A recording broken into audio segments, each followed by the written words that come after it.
Uh, Listen, we had a lot of fun. And so get to Pixar Fest 2024, but we are unfortunately experiencing some of the delayed onset muscle soreness and tiredness from said visit to the Mouse House. Right. I definitely woke up this morning feeling like I got hit by a truck. I think the 20 miles that I logged on my feet, because I did the math, it was about 20. So let's actually pause there for a second. Yeah. I just sent you guys the video link. Sorry, that's a little late getting up. And I think yesterday's show was a bit of a fever dream. It was like, oh, Rich's dog in videos. It was, oh my God, the Padres are winning games now. What's happening? And then you had the craziness in the NBA, the semifinals for the Western Conference. Today also feels like we're coming back to life a little bit. But Rich, you look very different today, and I don't know what exactly it is. Beefier. You do look beefier. Yeah. I did move furniture yesterday. That's part of the reason why I feel so physically exhausted. No, I think, are you wearing an undershirt? Because you're not usually an undershirt guy. I'm wearing an undershirt. Oh my God. Not on purpose. Yeah. Wait, you accidentally put on two shirts? Yeah, I did. What? I mean, We're not tired. It's fine. Everything's good. Yeah. Well, it is a white shirt. Wow. Does it have anything written on it? This is just no. Well, it's an undershirt. Yeah. Can I also say that as we fire up the stream here, the camera view from Fletch's camera looks like a piece of artwork. I will say that. Yeah, that is a great that's angle. pretty cool. That's just a focus on the Your board. hands. It's like we're watching the master pianist. Yeah. Yeah. I will say this. I don't like wearing it. Now that you pointed out, I feel itchy. It's clingy now on the outside. Darn it. I Well, don't know what's going on. That's what's good. It's a good look. It's a good look. And apparently we're going to be moving more furniture today. It's house cleaning day. Good. Yeah. Good. Yeah, here at iHeart, San Diego. Well, the good news is we did all of our house cleaning ahead of time. So for anybody who doesn't know, we, like a group of pirates who just boarded an enemy, or I should say not even an enemy vessel, just an unexpected or unsuspecting vessel. We took over an office in the iHeart building here in San Diego. We actually did not know that the office was occupied by anybody currently. We thought we were taking over kind of an abandoned ship. It wasn't. And we ended up moving a gentleman's stuff, and it was scattered to the far corners of this building. I don't know why we didn't just move all of the stuff we found into one place. We ended up leaving certain things here, certain things there, certain things they were hidden. It was like an Easter egg hunt. And so that gentleman was none too pleased when he came back and saw his office had been taken over and absconded with. Still works here. I haven't seen him since. I've seen him several times. It's very awkward. It's very awkward. It's never like, hey, how you doing, man? It's just he like stares at me for a second. I've seen him only a couple times from across meetings that we've all partaken in that he had been into. And he just gives me the head nod, like, hey. Yeah. And it almost feels like when he gives me that head nod, it's almost like if you were any smaller, I would physically kick your ass. And I really appreciate, because he's in pretty decent shape. I really appreciate that he hasn't tried, because I don't know, especially in my shape right now, there is no chance. I mean, like, anybody right now, you could knock me over with a feather. I feel like that's not true. No, that's not true. You are still a big boy, yeah, especially come today. on. Oh no, I feel, well, I guess you're a big old hunk of meat. A little bit more bulky with my two shirts because I'm an idiot. I feel like when he looks at me, it's this look of like, no, you just keep doing what you're doing. I wouldn't sleep with both eyes closed. Yeah. Yeah, that's true. You will die. Yeah. This guy, he was like, yeah, if you turn around, I'm going to grab that giant neck of yours. I'm going to squeeze the life out of you. There's like an anvil hanging with the frayed rope above our door. Speaking of squeeze the life out of something, the Padres, they find a way to just steal our joy. They give it to us, and it's always in like small doses, and then they yank the carpet right out from out under our feet. This one's a little bit different. It's tough to win both games of a doubleheader. Like, there's stats out there. I don't know them off the top of my head, and I'm not going to make them up like I usually do, but there's stats out there that show. It's almost impossible to sweep a doubleheader. It like never happened. So after they won the first one the way they did, right? It was comeback fashion. Manny Machado comes up clutch with a big hit. I went into the second game understanding it was probably going to be an L. Yeah. Well, look, I guess I did. My expectations weren't that they were going to win this series even. So I guess I'm pleased with that. Right. Yeah. That's what I'm saying. It's yeah, okay. So the Padres were streaking. They won 3 in a row. 6 hours later, streak over. Yeah, okay. that's And they're back to exactly 500. That is absolutely correct. 25 and 25. Is that right? That is also correct. You know, 50 games into the season, we could do a report card. What's so crazy is it's exactly what you think it's going to be, right? So the pitching, Dylan Cease had a rough go on the mound. He had like a 9-hit game.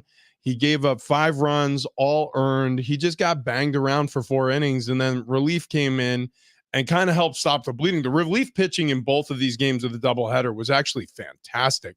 The relief pitching only gave up 1 run between those 2 games, and they had a lot of work because Dylan Cease got knocked out early. And then Randy Vasquez, a very valiant effort, by the way, in game 2.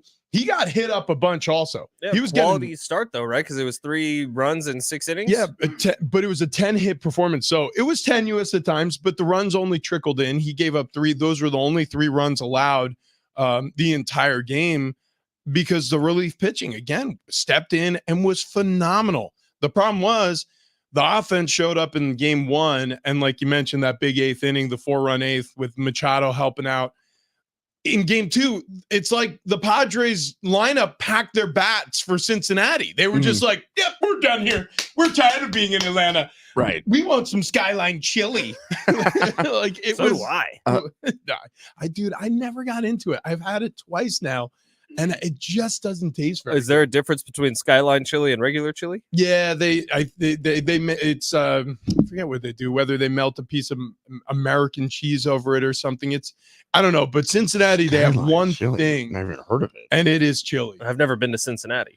Oh, okay. I've been a couple times. It's okay. It's just chili. I've had better chili. I like chili. better chili in San Diego. Chili's great. Look, I like chili too, but I'm just saying, like, when you're a city known for your chili, it better be the best GD chili I've ever tasted, and it's just not. They use that real soft, real light cheddar cheese, There though. it is. That's it. I Yeah. mean, good Lord. guess I it was- They use apologize a in lot of advance cheese. for this because I don't want to bring us back to this for an entire show, even though it's not the worst idea.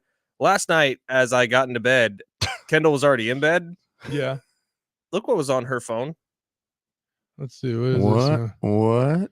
What? It was Okay. Rich's. Why is she laying in bed watching that again? I don't know. That was my question It's exactly. not like it popped up. She would have to go hunt that down. You should post that video. You should post that video. That is, I mean, other than the fact that she's looking at me with the camera, it is adorable. Oh my gosh. She's like nestled in bed. I thought it was a sleeping child at first. So for those of you, that was Rich's wiener video Yeah, it's that he wiener posted video. to Instagram. I get into bed last night, and my wife is watching it. I know that thing, but thanks to you guys, by the way, that video exploded in views yesterday. Thanks to us. Yeah, So- God, Skyline chili, though, I do like the ratio of cheese to chili. It's like 60% cheese. okay, so that looks delicious. That picture, I will admit, looks delicious. But you go to Cincinnati, where the Padres are about to play the Reds for a 3-game series before coming home to face the Yankees, by the way. Big series for the Padres here against an American League team coming up this weekend. But you go to Cincinnati and you sit down and have a bowl of that chili, and it looks good. Like, Yeah. it looks like I'm going to have a good time right now. And you don't. It's a bad time. Well, as former NFL player, you went to all these cities, right? I wonder, we should do like a tour of cities and their best foods, like supposed to be best foods. Because San Diego, Yeah, we deliver. Fish Oh. tacos are awesome. no Is question. Skyline chili on top of spaghetti noodles? Yeah, That's the trick. that's Rich, other- I think you're high. This sounds awesome. I'm like, this. I don't see anything wrong with I'm this. telling you, it's the chili. The only thing that's wrong about it is the chili kind of sucks. Like everything else. All right, works. CD, tomorrow we need to talk to a Skyline chili person. Not a problem. Yeah. But like, I'm going to Detroit this summer. Am I going to be disappointed by the pizza? because that's what they're known for, Well, right? actually, I will say this: and like theft. Yeah, well, right. That and car burglary. So I won't say names, but I had a player who I knew from college. I'll say that I knew from college who was drafted by Detroit, and while he was there, I was like, "Hey, man," I was like, "How you liking it? Are you loving it?" And he was like, "Absolutely not, dude." And I'm like, no. I'm like, "Really?" He was like, "Yeah, I got to get out of here." I was like, "Well." You signed like a 4-year contract. Good luck. And he's just like, dude, he's like, it's so bad. I'm like, well, what's bad about it? What specifically? And he goes, so where we park our cars before the games, he was like, it's at a nice hotel. He was like, our cars get broken into. Sweet. Like they know where we're parking. So somebody will always sneak in and smash a couple windows and grab what they can or try to steal our cars. Like he was like, it's not great. I'm like, yeah, but like, at least, like, are your teammates fun? He's like, no, I don't like my teammates. I'm like, all right, well anyways, good luck. And there's the third best pizza in America. All right. Oh yeah, I think I mentioned the pizza in this conversation. I'm like, what about Detroit style pizza? He's like, I don't pizza, but he was like, I don't like pizza. Wait, what? That's this guy's problem. Yeah, this guy's got issues. And that's where I've never spoken to him again since. Speaking of Detroit, yeah. Did you guys see Kid Rock in this interview a couple days ago? No. He just pulled out a gun. Oh, so Kid Rock, I've listened to recent interviews with him. He's Kid Rock is he is saying whatever the hell he wants these days. He's unapologetically himself. The last thing I saw from Kid Rock was him performing like a concert on the back of a Cybertruck that had the Dukes of Hazzard stuff all over it. Yeah. Driven by Bo Duke. No, my God. way. What? He made a general It's like Inception. He made a General Lee Cybertruck? Yes. Yeah, okay. And actually, he's like performing on the back of it. It looks cool. Yeah. It looks badass. I mean, there's fireworks going off all over the place. It's so ridiculous. It's just like America. In the year 2000. In the year 2000. That was an old Conan bit. Yeah. Where they try to picture what the future would look like. Yeah. And then the year 2000 came. And they still continue the bit. Like it would be like 2008, and they'd be like, in the year 2000. And anyways, Kid Rock is apparently our future. We're going to be crime fighting. Sweet. Wait, what did Kid Rock have to do with Detroit, though? He's from Detroit. He's from Detroit. Yeah, come on. What? Detroit Rock. You are on a rock station. You come on, Fletch. We don't play Kid Rock. We are going to soak the equipment. You guys have to stop saying funny stuff. I'm drinking my liquid death. Which, by the way, marketing works. Fletch has just water? He has me dead to rights. It is water in a can. There's nothing, at least from what I'm tasting, all that special about it. How much you pay for it? $13 for a 9-pack. Oh my gosh! Oh, for a 9-pack. Well, was it 9 or 12? A buck something a piece. 9-pack. Anyways, water's free, right? Yeah. This was a mistake. I think it was late. I was asked to go out and buy apples. Oh, that actually is kind of badass. Yeah. That Cybertruck that's dressed up like the General Lee. Yeah. Which, by the way, is it? How do you say it? Is it racist to drive the General Lee now? Yeah, I don't know. I thought the same thing because the Stars and Bars flag is on the roof. Oh, the Confederate flag. The Confederate flag, which I thought was canceled. Has the General Lee or the Dukes of Hazzard well, I in guess general it's been canceled? sort of there. I mean, it's not there completely, but it's there. Well, that's because the Tesla Cybertruck has a gigantic sky roof on it. Yeah. So you can't really paint that. Well, you could put because it's just a wrap. Oh, you could do a decal. Yeah.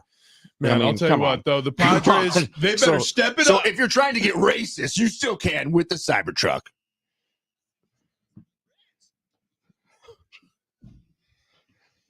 Thank God, I forgot all about that. Well, what I have for you is the Padres, who had a doubleheader with mixed results. Okay, so in the first game, they eke out that 6-5 victory. Dylan Cease mentioned it already, but he got roughed up. He went 4 innings. He got hit 9 times. He gave up 5 runs, all earned. The offense stepped up in a big way late in the game. A 4-run 8th saves the day to secure the win. Game 2, hours later, the Padres offense completely evaporated. Randy Vasquez gave a good effort on a 5-inning 10-hit visit to the mound, by the way, where he only somehow allowed 3 runs. And then the relief pitching in both of these games was phenomenal, only giving up 1 run between both games. The unfortunate thing was the Padres offense packed their bags. They did not help support those pitchers. They get shut out 3-0. They move on today to visit Cincinnati. They'll face the Reds. First pitch, 3:40. Joe Musgrove on the mound for the Pods. And in NFL news, after 9 seasons in the NFL, Philadelphia Eagles wide receiver Devontae Parker has decided to retire. As much as he looked forward to his time with the Eagles, he has 4 kids he plans on spending more time with. He finishes his career with 369 catches, 5,266 yards, and 27 touchdowns. So if you're looking for a wide receiver 2 on your fantasy team to start this year, Devontae Parker will not be available. That's why it feels like he hasn't been in the league that long. It's crazy. What is he, 31, 32 years old? 31, exactly, yeah. Okay. 9 seasons. And you're right. It feels like a lot of players are playing much deeper into their 30s than ever before. Did he not like Philly cheesesteak? So he was like, I made a mistake. Now, Philly cheesesteaks, we were talking about, what was it, Skyline Chili? Yeah. Never really loved the Skyline Chili. Philly cheesesteaks. They snack. Does it matter where you go to get a Philly cheesesteak? Doesn't matter. I've been to Pat's, been to Gino's. I've been to, there's another one. I've been to a bunch. Philly cheesesteaks, they deliver. I mean, you could go to a corner cart in the city of Philadelphia. You're going to have a good cheesesteak. Are you guys in on the carts? Like, we walked out of the Justin Timberlake concert and there was, I'm not even joking, 20 people lined up with carts as you head down the steps of the sports arena or Chonga Arena and, selling you hot dogs. Yeah. I'm out. I'm not going to say I've never done it because I have. Never done it. It's if there's some nights that you wrap up like 2 a.m. in the gas lamp, which I haven't done in a while, and I would like to get back to that. But like those nights usually end with some street food. Usually it does exactly what you want it to do. Clean out your colon? No, taste amazing. Make your soul glow. It's like sober Fletch would probably never walk up to one of those and be like, "Oh, this is a great idea." Yeah. Drunk Fletch, it's the greatest thing in the world. Is this a establishment? No. No. But see, that's the thing. Lower your expectations. You will be wonderfully met with delicious foods. Like, so when you go into, for example, like the smell is intoxicating. You have to agree. Oh, I absolutely agree. It smells absolutely delicious. Yeah. I mean, delicious. However, I feel like there are stricter sanitation rules here in studio when we're making like grilled cheese sandwiches. Yeah. Oh no, there's no question about it. You're not getting the type of food that you would want if you went to a sit-down restaurant. You're getting the type of food where if you're I don't know, if you missed a bus and you got a second to buy a hot dog, like that's the type of food you're getting. And again, I feel like it's closer to like it's day 25. I'm on Survivor and I won some award, and that award is here is a flat grill and some hot dogs. We're very different people because I grew up in an area of New York called Long Island. Well, in New York, people get that stuff for lunch every day. Well, so not only that, but we didn't grow up in the city, but we were a 20-minute train ride to Manhattan. So we would go to the city and we would literally walk to a falafel cart that sold chicken and rice. And they would the one choice you had to make is like, you want the white sauce or the red? And I always said both. And it was so spicy with whatever Middle Eastern peppers they use. Yeah. It would set your mouth on fire. And then legitimately, sometimes we wouldn't feel like going out and partying after that. And so we would just take the train home. So if you really in your brain went back and reviewed the night, we took a trip to the city just to eat at a sidewalk cart, a Middle Eastern sidewalk cart, and then go home. I'm not going to lie. When I leave whatever event and you do smell it cooking, I do think like, oh man, smells so good. I wish it wasn't disgusting. No. You see, you have to be in the right set of mind. Subtract drunk, wasted. That helps. Just subtract that last part of the sentence and just pretend like you like the sanitary setup. Look, I've had it a few times and I've never gotten sick from it, so I think it's okay. By the way, Xander Bogaerts did leave the first game yesterday with an injury. It looked like a shoulder injury. He had a weird dive on an Acuna hit, but Mike Schilt said, so far we're going to go get some more imaging. The initial imaging is negative, so it's positive. He's got some stability more than it looked like he might have, and he's got some strength and some range of motion. More time will tell, but the initial feedback is the best case scenario for Xander Bogaerts. It's fine. Let's just get another Profar. Yeah, dude. Just go find a ninth shortstop to add to this team. Yeah, it'd be fine. We need totally 10 fine. probably, actually. Like $1 million hitter to join the team who can, I don't know, have an on-base percentage of like 485. That's right. And hit 360. If we could just find like the Brock Purdy of baseball, that would work. Yeah, easy. By the way, No problems. Brock Purdy threw out a first pitch at a Giants game recently, and it was awful. Yeah, can't well, throw. I mean, that's just looking to the future of what this season's going to be like. Oh, good Lord. Football players are always bad at throwing out the first pitch, I feel like, except for Rich Ornberger. Yeah, well, I'll tell you what, I gave a hell of a leg kick. I gave the fans what they wanted. Versus John Daly's first pitch. Oh, his was perfect. Oh, yeah. John, I mean, if we're building a Mount Rushmore, he is the first bearded face you'll see in terms of first pitch. Did he have a George cigarette W. in his mouth? No, he did not have a cigarette in his mouth, which people wanted him Yeah, to. he George should've. W. Bush has the best first pitch of all time. John Daly might be number 2. That's pretty good. He threw a BB, man. And to be honest with you, John Daly threw his strike too. That was a hard thrown ball. And he did like almost like a turnaround jumper. He walked straight to the rubber, stepped on it, wheeled, fired, and then walked off the mound before the ball even reached the catcher. Did you watch any of these like 9/11 documentaries where they have George Bush talking to the Yankees players about that first pitch? Oh, yeah, Jeter told him, you better get all the way up on the mound, otherwise they'll boo you. Yeah, he's like, don't one hop it. And as he's walking out, President Bush at the time goes, I won't one hop that S.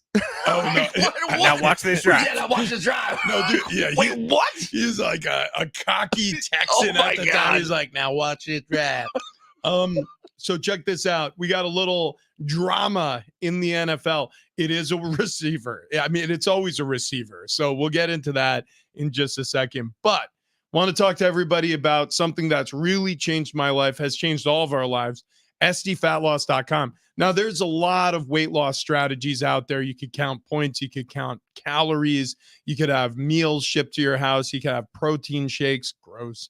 And you try to subsist off of this, and it just doesn't ever seem to work. And when it does, it seems like your weight returns, and it returns in a hurry because there's no plan for you after you drop the weight. It's just a weight loss plan, right?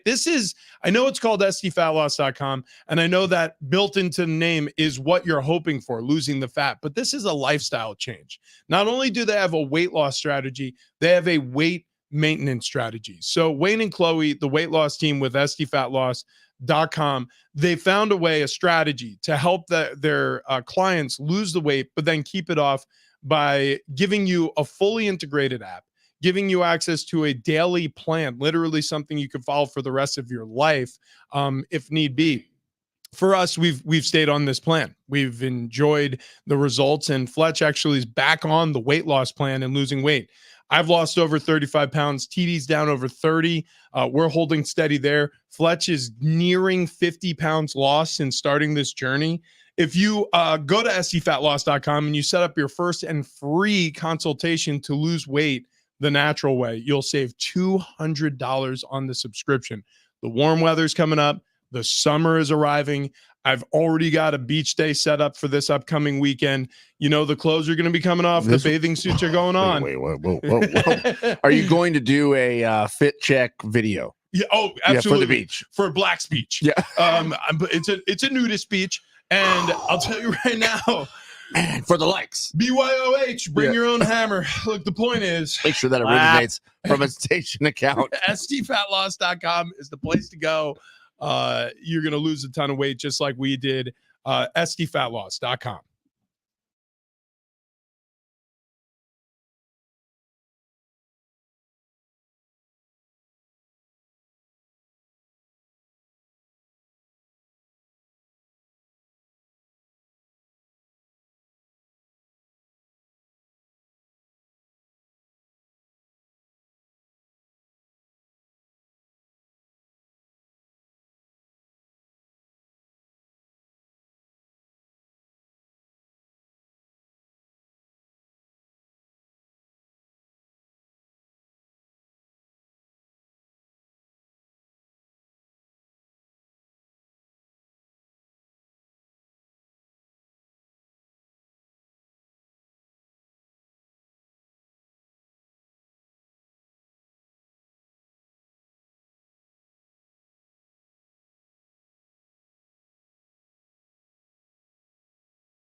Red Shoe Day happening tomorrow, May 22nd, benefiting Ronald McDonald House Charities here in San Diego. Lock in the time, 7 a.m. to 9:30 a.m. Right on the corner of Balboa Ave and Ruffin Road. The iHeart team's going to be out there for Red Shoe Day, collecting donations in the intersection or at the intersection. Maybe they're in the intersection. I don't know. It's going to be safe, whatever they choose to do. Also, if you can't make it out there, go to redshoedaysd.com and choose Team iHeart to donate. All the proceeds stay right here in San Diego, go directly to supporting our families for Red Shoe Day tomorrow, 7 a.m. to 9:30 a.m.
This update presented by the West Automotive Group. Starting off with the Padres, they split their doubleheader yesterday with the Braves, winning the first game 6-5 in comeback fashion, losing the second 3-0. Today they're in Cincinnati, starting a 3-game series against the Reds. I think it's like a 3:40 first pitch today. Staying in Major League Baseball, Red Sox slugger Rafael Devers sets a team record yesterday. He homered in his 6th consecutive game. The MLB record is set at 8. NBA playoffs, Pacers-Celtics series begins today as the Eastern Conference Finals gets going. Western Conference Finals will begin tomorrow. Protect your family with superior vehicle service and repair from the West Automotive Group with a 3-year, 100,000-mile transmission warranty. You know you're in safe hands. Visit westautomotivegroup.com and book your service today.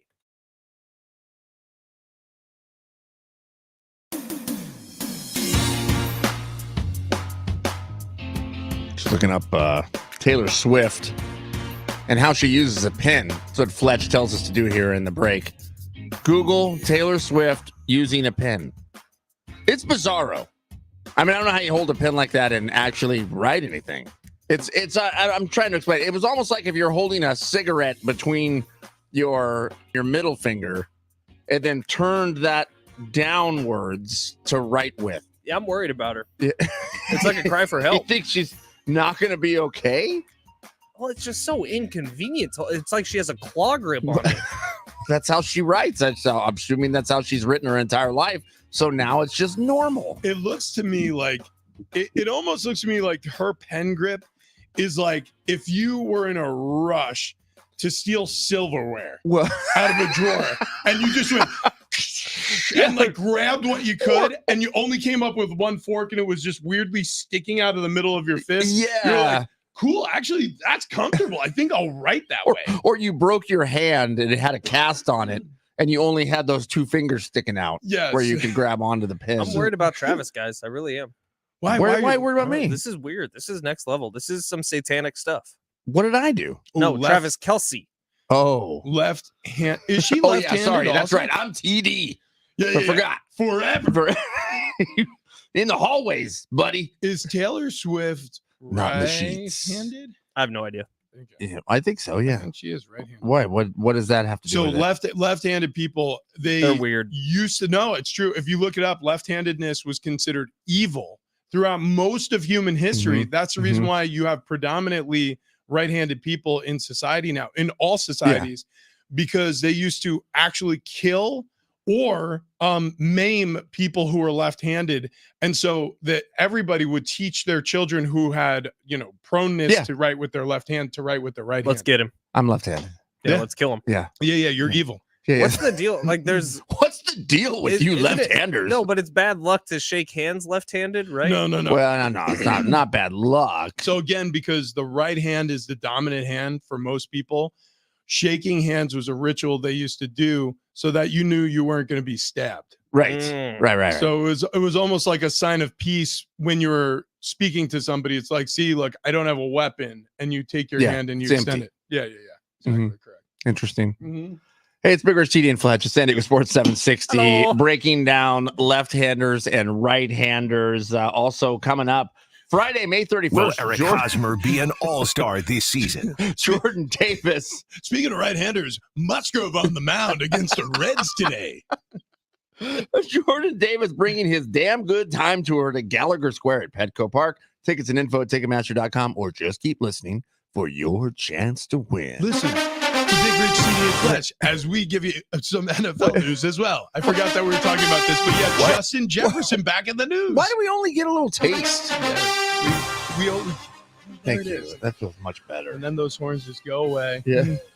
We miss it. Justin Jefferson's causing drama out in Minnesota. He didn't show up to day one of what is this mini camp? OTA. OTAs. Mhm. Did you always show up for all those? Yeah. I never had to hold out for more money because I couldn't. They would be like, okay. They'd be like, yeah, we'll just find someone else.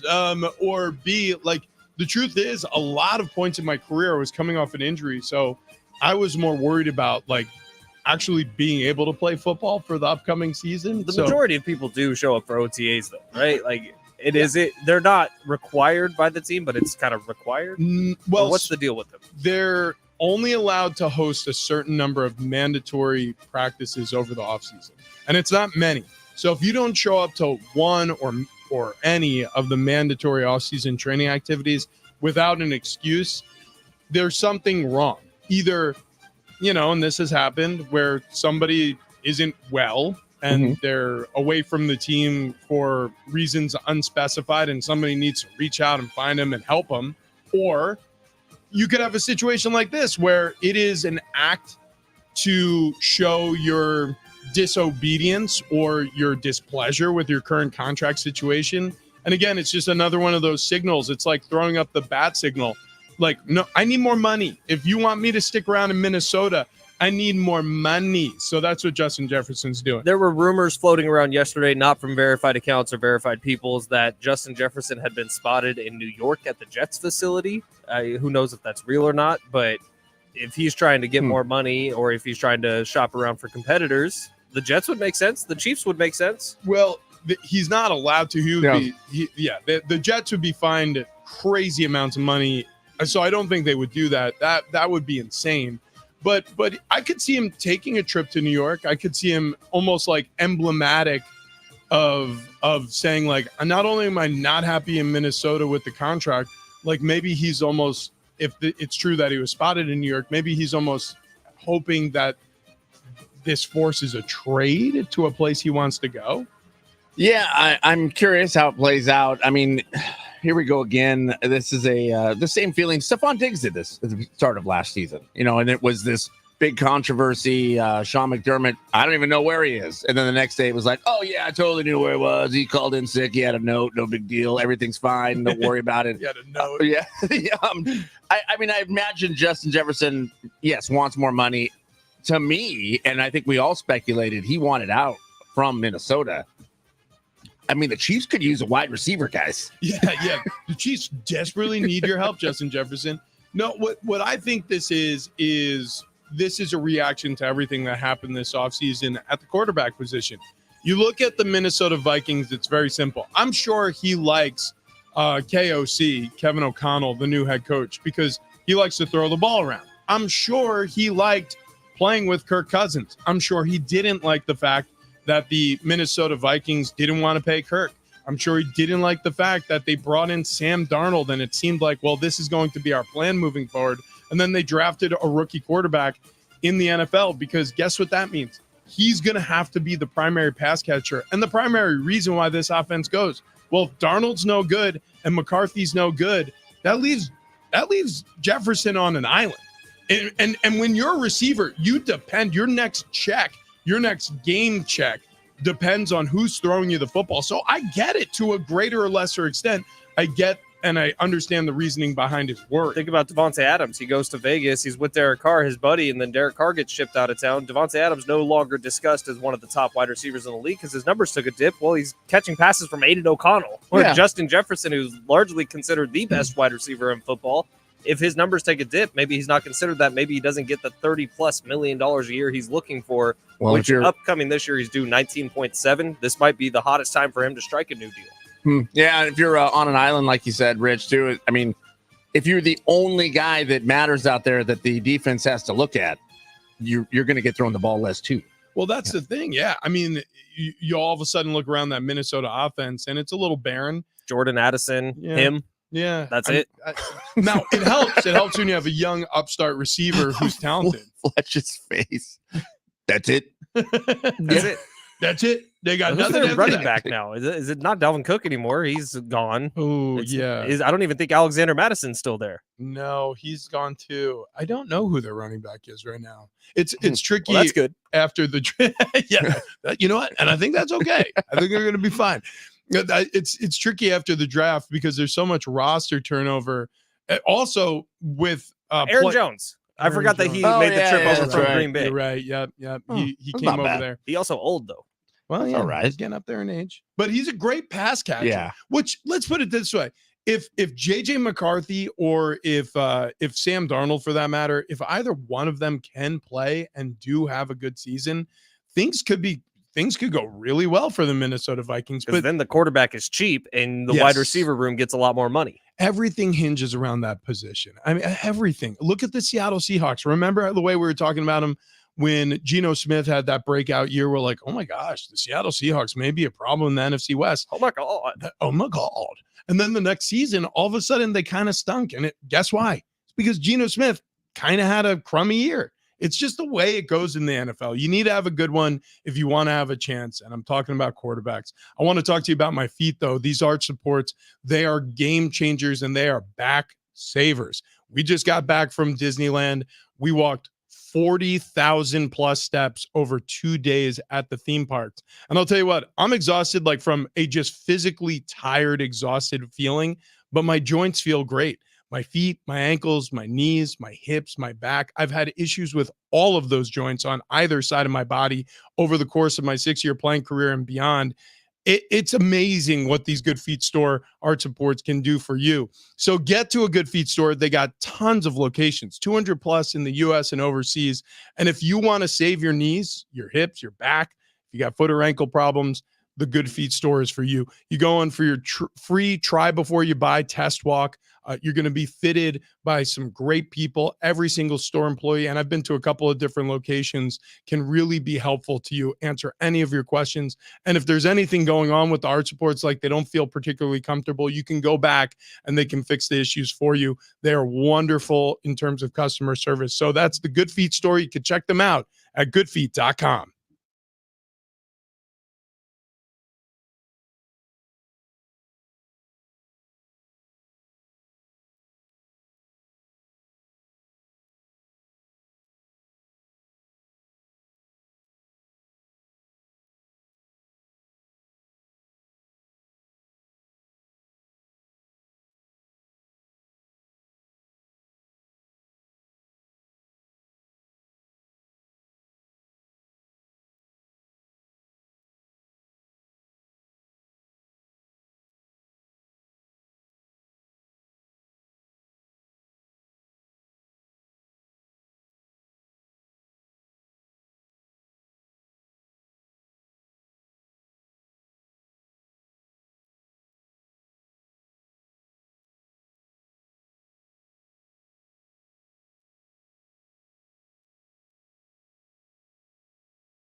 Yeah, we got bonus bucks. That's what we got. Bonus bucks. I'm talking $1,000 you can win here. All you have to do is listen for a keyword and then take the keyword over to sportssd.com and enter it for your chance at a grand. Your next chance coming up at 9 o'clock.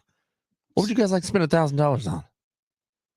Probably right now I feel like a mattress, like a quality mattress. That sounds good. That's it. So there you go. $1,000 towards a quality mattress coming up 9 o'clock. San Diego Sports 760.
Big Rich, TD, and Fletch, happy Tuesday.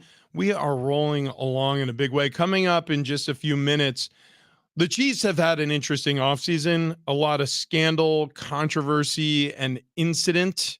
Get into some of those. But we do have a Padre positive to pass along. We do. Mm-hmm. And it's really, it doesn't really have anything to do with the Padres whatsoever. It really has to do with, like, if you look at the grass on the other side, like sometimes it's not always greener. Sometimes it can be far, far worse. Right. In fact, there's a baseball team. The college team, Maryland Eastern Shore Hawks. Is that a college team? They lost every single game. They went 0-48 on the season. That's a lot easier than going 48-0. There were some losses that were 28-8, 23-8, 19-0. Good God. How do you lose that bad? It's what's so crazy is the article that we put here on the rundown. I think the opening paragraph really does sum this up. Like, you could see maybe how a football team can go winless through a season, you know, whether it be an NFL team or a college team, like 0 for 12, 0 for 17, like you can sort of, all right, yeah, bad enough injury to an important enough guy, like, you know, whatever it may be, like you could sort of see that. I mean, even a basketball team, now we're getting into college basketball. We're talking about 30 games, 30 plus games, depending on your non-conference schedule. Like, okay, again, important enough pieces of your team get injured. You're playing in maybe a conference that's absolutely stacked. Maybe you could see it. Mm-hmm. But in baseball, where you're playing close to 50 games, right, getting blanked for a season, especially with the randomness of baseball, like you're telling me Not one day. The opposing starting pitcher, his girlfriend broke up with him the night before. Right. He had a rough start, and you guys just piled up a bunch of runs, and you were able to sustain. You went 0 for 48? There's not one day that, for some reason, little Jimmy Thompson came out and just started crushing the ball just for no reason. Or how about this? Like, I mean, sometimes pitchers get on the mound, and they just freak out. They throw a couple wild pitches. They walk a couple batters. They hit a batter. Like, I mean, it's almost impossible just from a luck standpoint to be that bad, but somehow. Yeah. I could do it. Not with Prize Picks, though, because I've had a hot week on Prize Picks, I'm telling you. And I already actually withdrew some money that I won over the weekend. It's in my bank account right now. The quick withdrawals are one of my favorite parts about Prize Picks. And I also love the promotions. Like right now, I just opened up the app. Hit all your gobs, get a free lineup. Ooh, the goblins. The goblin stackers. I love these, man. So you craft a $20 lineup today using only goblins, which are the green guys, and those are the easier ones to win with. If all the squares win, they're tacking on a free $20 lineup. So you get a free entry if you play today with the goblins and you win. And that's exactly what I'll be doing, because on Prize Picks, like, I've just had so much fun being able to watch sports, which I'm already watching, but having a little more invested into the game. Get on over to Prize Picks today. Download the app. Use promo code DOGS. That is DOGS. Dogs. Bark, bark. And you're going to get a first deposit match up to $100. Richie, what are you cooking up over there? Well, I was looking at Jason Tatum. He's got 10 rebounds. I'm going to take the more on that. Obi Toppin, 7.5 points. If you look at his past couple of games, he's been hit or miss. And it's almost every other game he goes off. So I'm going to go more on 7.5 points, and I'm going to build my lineup. I could go with those two players, or I could just expand it all the way up to 6 and win potentially up to 100 times my money. Playoff basketball is really the sport that I've been hammering. But every once in a while, in the middle of the night, I'll place a Korean baseball lineup, or occasionally I'll get weird. And I don't watch Call of Duty or any esports for that matter, but I'll just pick a name I like, or a couple names I like, and I'll build a lineup. And I'll tell you what, this isn't bad because I've won on just about all of these random lineups that I'm picking, and it makes it fun. Like when you play something that's going to go off in the middle of the night, when you wake up for work the next morning and you realize that you just made $60 in your sleep, it makes you happy. It's like waking up on Christmas morning. Yeah. You just got to go to the Prize Picks app and unwrap your present. Coming up today, it is Taco Tuesday, meaning around 9:15. Discounts will hit the board. So you got to download the app before then so you don't miss any of the discounts, because you can craft a lineup for tonight's NBA action or baseball action. Let me take it from here. You're getting choked up. Severely discounted spots on the board. So make sure you get on over to Prize Picks today, download the app, and then what do you do, Rich? Oh, you got to sign up with promo code DOGS. DOGS. Dogs. Woof, woof. And you're going to get your first deposit matched up to $100. Look, America, we want you to download Prize Picks and sign up with promo code DOGS. Do it now. Prize Picks. Pick more. Pick less. It's incredibly easy. We've heard. See you later.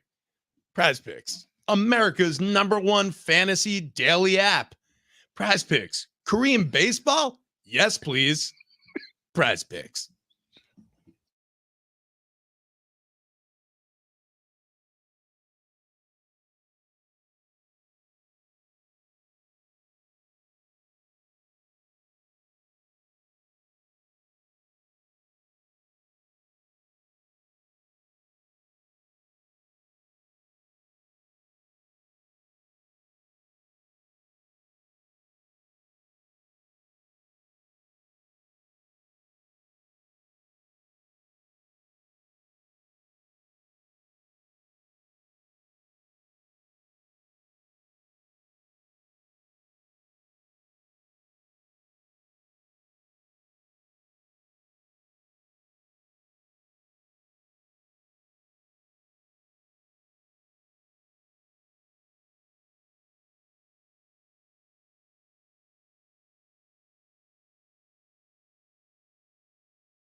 All right, it's hour 2 on Big Rich, TD, and Fletch. We're talking old Broncos drama. It's fun. We will start here with the update, which is presented by the Palm Springs Aerial Tramway. We will start off with the Padres, who split their doubleheader yesterday with the Braves, winning the first game 6-5 in comeback fashion, losing the second game 3-0. Today they're in Cincinnati, starting a 3-game series against the Reds, staying with Major League Baseball. Red Sox slugger Rafael Devers sets the team record yesterday. He homered in his 6th consecutive game. MLB record sitting at 8 as he hunts that down. NBA playoffs, Pacers Celtics series begins today as the Eastern Conference Finals get underway. Don't miss the cool summer pass at the Palm Springs Aerial Tramway.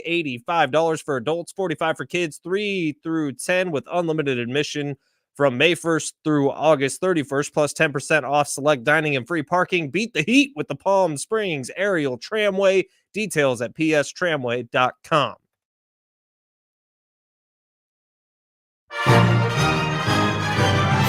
Yeehaw. Happy Tuesday to those who celebrate.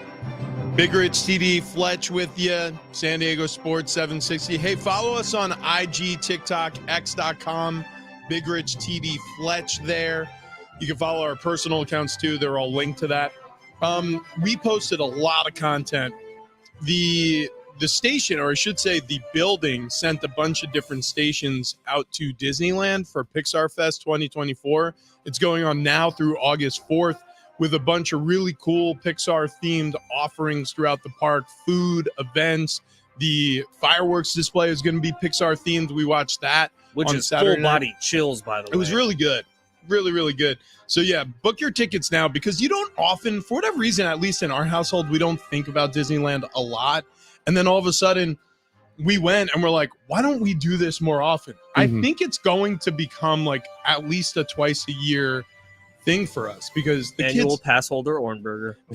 maybe. Yeah, you're gonna have a sticker. I think because the kids really enjoyed themselves. And I'll tell you right now, like, I'm starting to realize like we're not dedicating our time. We're kind of like doing like the spray and pray pattern. Like we're just going from ride to ride to ride, whatever lightning lane allows us on next. Like, I think next time we go, we're going to dedicate like a whole day to one area of the park. Just take Kendall. You mean Kendall? Like, you're begging me to take her along with us. Take her, Yeah. and she will make your day the easiest day you will ever have at Disneyland. See, that's actually something having like posting about Disney on our Instagram. Are you guys seeing more Disney videos pop up for you? Oh, yeah. Okay, so Disney influencers. I didn't realize this until I had a conversation with my wife about it. But apparently Disney influencers. Yeah, like DILFs of Disneyland. Well, there's that. That's a little bit of a different influencer. They'll actually pay like Disney moms to book the whole trip for them and then help them like schedule what rides to hit first. Right. Like give you a whole day's itinerary. Like you'll start in Tomorrowland, then you go to this part of the park, then you'll finish at Fantasyland because then the firework, like it's crazy. This is where I take exception to what Fletch just said about Kendall making it the easiest day ever. You're gonna walk. Oh, yeah, you're gonna walk. You're She'll get you on every ride before 1 o'clock, though. That is correct. No kidding. But Yeah. you are going to crisscross the globe doing it because she sets it up the right way. I mean, she knows the fast pass trick here. She used Fletch to her advantage with the broken ankle. There was at one point Broken leg. where it was her and her friend Stephanie. Yeah, the speech pathologist. Funny. So there was one point where they both jumped on Fletch's scooter and then he just went wing, and then they just took off. I'll tell you, that scooter had turtle mode and rabbit mode. I was full rabbit mode all day. Yeah, good call. Yeah, you were. Good call. Good Yeah, call. you were. No, Kendall knows her stuff, but you're gonna get your steps in, pal. Oh yeah. Yeah. Yeah, But it is like she'll get you on every ride Oh, before yeah. 1 o'clock. Oh, yeah. Like every ride in the park. Have you guys ever been at Rope Drop?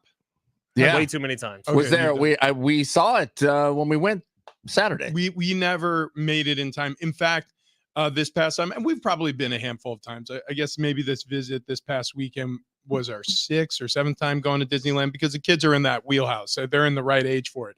But so we always try to be there for the opening of the park. In fact, Friday night, we stayed close to the park. We rented a hotel room and we were going to go straight over to the park. Like as soon as eyes open, we're going to pack up the hotel room. We're going to go right over there.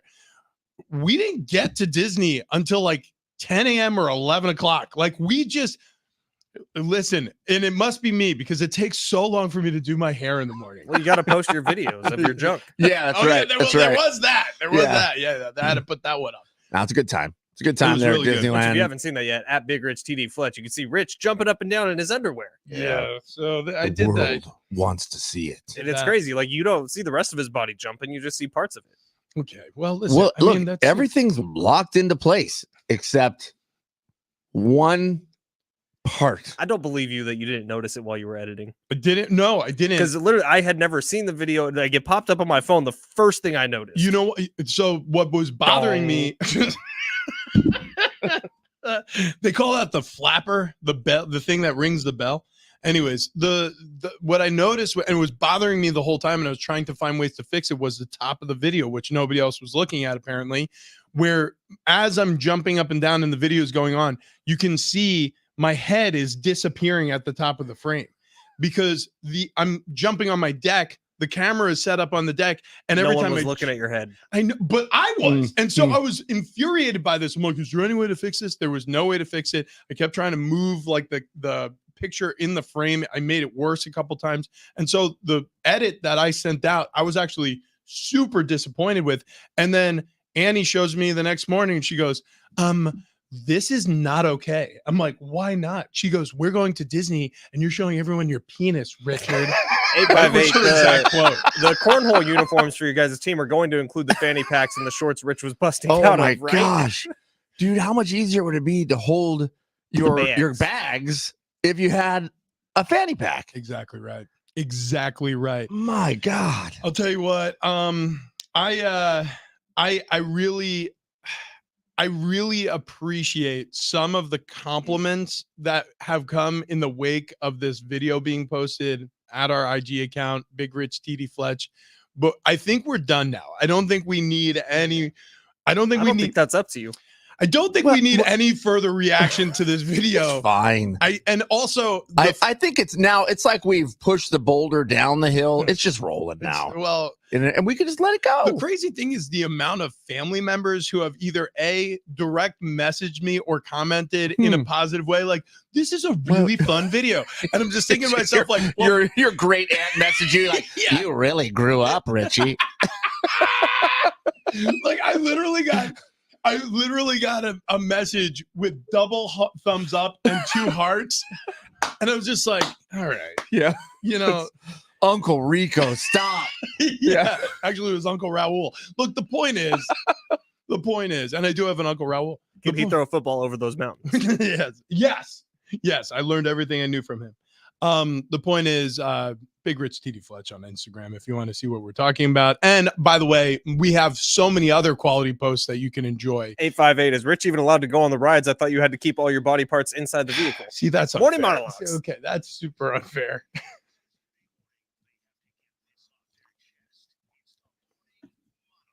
All right, we skipped over it, so I'll go first and I'll talk about it. Here's my take on the Chiefs this offseason.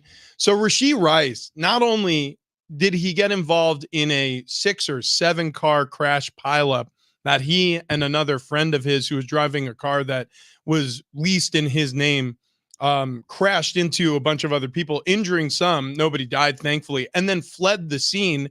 So he's being charged and processed for that. But also he's involved in a suspected assault.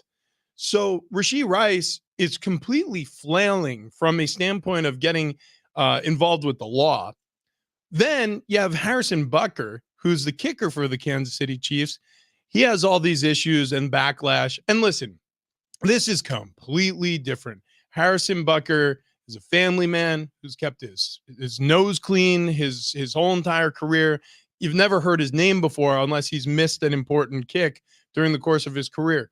But he has strong opinions about things that people feel strongly about. So this was highly controversial last week, and the Chiefs received an incredible amount of backlash to the point where the NFL had to release a statement stating that they do not support the views or the opinions of Harrison Butker during a commencement speech at Benedictine College. You look back at the Chiefs, I guess, run of issues in the offseason, they don't seem to be bothered by it. They certainly weren't bothered by things that happened with Tyreek Hill while they were winning Super Bowls with him or appearing in Super Bowls with him. It doesn't matter what controversy shows up at their door either. It seems like they continue to win throughout. And sometimes it's positive distractions, like the whole Taylor Swift thing. They still win the Super Bowl. Travis Kelce ends up having a great game in the Super Bowl. But when is all of this going to catch up with them? When something happens to Patrick Mahomes. Not that I'm saying it will, but it's like if he's steady Eddie the way he has been, and I don't think anything negative is going to happen with Patrick Mahomes. I'm just saying if something affected him, that would affect the team. But if you have him in place and he's steady, doesn't matter who you have around him. I think they're going to be pretty effing good. Last season, he was throwing a few fits there on the sideline, which was new to Patrick Mahomes. Do you think that some of this is starting to get to him? There's a little bit that's weighing on him because Patrick Mahomes does have some issues with his brother, with his dad. Even his wife had some controversy over some things she was posting on social media. So there is some weight on Patrick Mahomes. Yeah, I never even mentioned that, but Patrick Mahomes' family is kind of a mess. Like, if you think about all the controversy that they've stirred up, his dad with the drinking and driving, his brother who was alleged in a physical assault against a restaurant owner in Kansas City area, the issues with his wife who would post things to social media, like, for example, 2 years ago in Buffalo, where her and I think it was Jackson Mahomes were showering Bills fans with champagne from the box they were watching the game at. It's been thing after thing after thing with the Chiefs, but they survived it all. I'm curious if they can continue surviving. Now, there is an update on the Rashee Rice nightclub incident where some guy ended up in the hospital with a swollen jaw, but the nightclub owner is coming out in defense of Rashee Rice saying, look, he was there less than 30 minutes, didn't even get a drink, and there were no incidents of a fight that night at our club. So I don't know how that story pans out. I don't know what the nightclub owner's testimony will have to do with any of it, but it sounds like there are some people supporting Rice in the fact that maybe it didn't go down as the person said. For my morning monologue, I have been bamboozled. What are some other words like bamboozled? You guys have flim-flammed? You have synonyms? I don't know. You've been run amok. You've been what do you call it? Tricked. Yeah. Yeah. Yeah, you've been tricked. I don't have any more words for it. What happened? What's So all my this? first- You've had the wool pulled over your eyes. There you go. That's a good one. For my first physical therapy appointment that I had last week, it was very much like a leg massage, foot massage. Like, it was all about loosening up some of the muscles that hadn't been activated in a while. And it was awesome. It was like 45 minutes of just therapy and like my leg getting worked on and stuff. Yesterday, I wanted to cry. It was so hard doing exercises. What did they make you do? Like, bend your foot? Ride a bike. Oh yeah. Oh, yeah. I had to like do different exercises with a towel on the bottom of my foot, moving it around without using my knee. How long has it been since you've ridden a bike in general? Like before you broke your leg? Did you ride that it? long? Oh, really? I like riding bikes. It's very relaxing and soothing. Wow. But I had to ride a bike yesterday. It's stationary, but still hard. And then I had to like grab a towel with my toes and move it to the right. And it was like excruciatingly painful. And I said, hey, is it normal for me to be in this much pain? And she's like, yeah. Where they're tugging and they're giving resistance and you're moving against it. Yeah. She said, the more pain, the better. And I was like, that doesn't sound right. The more pain, the better. Because I'm just activated. Like, as long as the pain isn't where the break is, it's fine. And there wasn't pain there. It was just the rest of my leg was in searing agony. Please tell me she started singing. These are the breaks. This is only going to continue. So physical therapy, what happens during this process is your body, your muscles have atrophied and your joints, all those ligaments and tendons they've remained dormant while your leg was locked into a position in a cast or the brace. So now all of these nerves are waking up and they're pissed. They're like, wait, stop. We don't want to move. We were fine in that little shell of a cat. Nope. Because they got to move again. And so, yeah, I hate to say this to you, but this only gets worse before it gets better.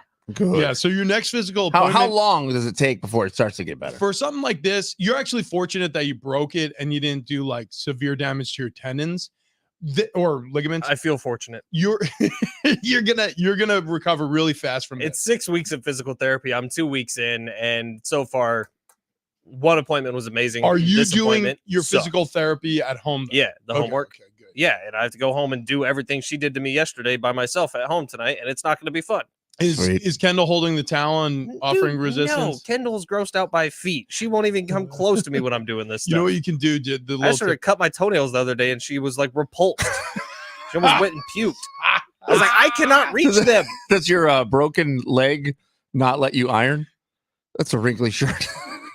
Yeah, actually, that is a wrinkly shirt. I wouldn't even notice that. Hey, do you want an extra one? I got one. I'm wearing 2 today. I accidentally put on 2 shirts today. That's the you put laundry on the couch pile. Bingo. Yeah, I've got that going right now too. Not all of us can be Travis Dale with our starched flannels every day. Listen, you should buy a can of starch. That was his, sizing spray. That was his high school nickname. They call him Starch Flannel. Yeah. It's like private eye. It's my 2 favorite things.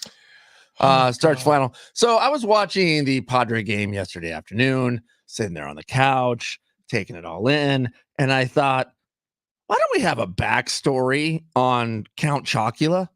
You know, the delicious Halloween cereal. Thank God okay. you took it here. Yeah, so I started to look up Count Chocula, and I went, wait, they took the time to make sure we knew his first name. It's not just Count Chocula. It's Count Alfred Chocula. But how did he become a count exactly? Was he a nobleman of European descent or of a European country? Who were his parents of prominence? Right, yeah, exactly. Did he once hold a rank equivalent to a British earl? Was he a large landowner? Was there a countess? Why does he have beef with Frankenberry and Boo Berry? Why are there 2 berry cereals and only 1 chocolate cereal? Is there no Frosted Flake type Halloween theme you could come up with? Maybe Cinnamon Ghost Crunch. I don't know. Anyways, see you at Halloween. Delicious chocolate cereal. Anyways, the Padres play today in Cincinnati. Yeah, they do. They're going to face the Reds. And back to Count Chocula for a second. No, they are going to face the Reds. And this is a team, again, and I heard Darren, who I listen to his show a lot because for 2 reasons. One, I think he has the best takes on the Padres from a standpoint of things will get to Darren. He obviously has an inside track with a lot of insider information, and he chooses not to share all of it. Trust me, I've had private conversations with Darren where he's shared more than he will share in his radio show, and there's some interesting things afoot with the Padres. There always are with any football, baseball, basketball team behind the scenes. The Padres are no different. But from the standpoint of what he says publicly and his viewpoints on the Padres, he oftentimes, it does feel like the voice of reason. One of the things that he mentioned recently, and it's something that has come up on this show, is the nature of this team is consistently inconsistent. He used the term Jekyll and Hyde, and I think it's the perfect analogy to what we're seeing this season. You don't know if it's the good or the bad who's showing up, and it does feel like at certain points they drink the poison, and it's to their advantage. Like, for example, they beat the Dodgers. They go Mr. Hyde. It's all good. And then they take that slug of poison and they stink for 3 games against the Colorado Rockies, but they're getting out of town just at the right time, just as things are getting a little hot under the collar. Even Mike Schilt said something about the fans and the reaction to the Colorado series. Like, it was something, it wasn't off color, but it was something to the effect of, a lot of difference one day makes, it's just like, all right, Mike, take it easy. Like, you're wearing a manager costume. It's your guys who's actually doing all the work on the ball field. Like, maybe take a breather, let your temper settle before you say something stupid that you'll regret later on. And there were a couple of players who got close to saying the same thing that their manager said. Xander Bogaerts actually was like, yeah, I heard the booing. And then you could tell he took a beat to compose himself because he wanted to go in on the fans. But then he said the right thing. He was like, look, we just have to play better. So they go Mr. Hyde, then Dr. Jekyll, and then they go back to being Mr. Hyde on the road. They win 3 out of 4 against the Braves. The Braves are a good baseball team. They've been good recently. They're going on the road to Cincinnati. It almost feels like it's coming. It's coming. They're going to do something stupid against the Reds. And then they're going to come home and have a nice weekend against the Yankees. It's just the way this season has gone. I don't feel that way at all. I feel like they're going to do well against the Reds. They're going to have they're going to be up a couple games here over 500. They come back to San Diego and New York's going to kick the hell out of them here in front of a home crowd. Okay, you know what? Yeah, either way. Stats to back up TD here. That makes sense. The San Diego Padres 10-16 this year. That's at home. Which weird. On the road 15-8 against teams over 500. They're 14-9 against teams under 500. They're 11-15. Like this team not only is wildly inconsistent, this team downright does not make sense. They do not compute to normal baseball that we've seen over the last 200 years. Like the Padres are so bass-ackwards in everything they've done so far this year. It starts to remind you of what was happening last year, which again was a team that would play really good against teams that were good. Like the Padres against the Dodgers last year weren't bad. And then you see them against the Arizona Diamondbacks, for example, who end up in the World Series. But if the Padres just had one more win against the Diamondbacks last year, they would have been in the situation the Diamondbacks put themselves into. Yeah, it's hard to not look back at last year. And it's hard to not compare. You get to 50 games in the season, this is a 500 team. You don't really know what to think about them, right? Well, I think the answer is right in front of us. They are a 500 baseball team. And it doesn't matter how you get there. It doesn't matter how many good teams you beat, how many bad teams you lose to. You are 500 because you're a 500 baseball team. Yeah, and I guess, if you're trying to find the Padre positives, at least they're not falling too far below 500, and they are bouncing around that. So they're staying in the game here. They're staying in the hunt, because if they were just getting shellacked out there every single day, then this season is lost. Meanwhile, it's just like last season, where it's actually just like the season before, where you're hanging on to every game. You're hanging on till the end of the season going, oh my gosh, okay, so they have to win how many out of the next how many to even have a shot here. So we're sitting on pins and needles, getting worn out as a fan, because we would just like to see them come out and just go on a run for a little while. Every time I get wrapped up in any singular moment with the Padres this season, I just think to myself, this mantra: hit the fast forward button. None of this matters as long as they stay consistently inconsistent all the way up until the final month of the season. They have to find a way to muster enough confidence, enough talent, enough luck, whatever it is, to just have a good final month of the season, and then none of this matters. Yeah. Because that's the reality. It does. What if you hover around 500? No, it does. It matters. If you hover around 500, if you hover around 500, you start to think that's okay. But well, hang on. But if you hover around 500 and you have a good final month, that is the listen. No, in theory, your theory is correct. That's the only point I'm making. It doesn't matter. That's just how theoretical. Yeah, it's just theoretical. But how do you do that? Like, how do you just flip a switch on at the end of the season and just go on a run? Like you say it as if it's easy. It's not. I'm not saying it like it's easy. I'm saying if you get lost in the minutia of the season and you forget that it isn't how you start, it's how you finish. There's a lot of teams out there who were terrible in the first half. The Padres, at least, are not terrible, but there were a lot of teams that won the World Series who were terrible in the first half, and then they figure it out late in the year. Now, I'm not guaranteeing this is going to be the case, and I didn't even say it's going to be easy, but I am saying this: if you're worried in the moment, it's a long season. Things will change. They may change for the worse, but if you're an optimist, you're hoping and you're hopeful that it'll change for the better. I don't know what it's going to be. I don't know how it's going to look, but it's going to be the way that it's going to be the mantra that I say to myself so I don't lose my damn mind this season. Does Juan Soto get booed this weekend? Oh, yeah. Yeah. Oh, I guarantee. Does he put on a show? Also, yes. Yeah. I'd be kind of pissed if he does, wouldn't you? Yeah. Like if he comes and has like a 3-game series and hits 4 bombs. By the way, Aaron Judge, who had like one of the quietest Aprils like of any superstar hitter, he's doing just fine. Yeah. So that's a little bit of a problem for the Padres. Yeah. So I know you guys are able to get the Padres like through your traditional cable subscription, you know? Well, I don't have traditional cable. Well, whatever you have. Like YouTube TV. So with me, I signed up for the MLB.TV/San Diego Padres for like $99 for the year. Every other commercial is a freaking Aaron Judge commercial. Yeah. And that's annoying. Well, it's annoying. It is. It's like, why is that not like a Manny Machado highlight montage or Fernando Tatis Jr.? It's always Aaron Judge. Like, this guy's changing baseball. Blah, blah, blah, blah, blah. Be prepared to be very, very, very annoyed this weekend because you're going to see a lot of Aaron Judge at the ballpark. Okay, coming up in just a little bit, we're going to have 4 Corners with newsman John Fink bringing you the stories you didn't think you needed to know. Anyways, coming up on the other easy. Staples, it's that easy. Coming up on the other side though, Staples is that was easy. Whatever. Prize Picks. Prize Picks is it's that easy. Prize Picks. Yeah. Ba-da-ba-ba-ba.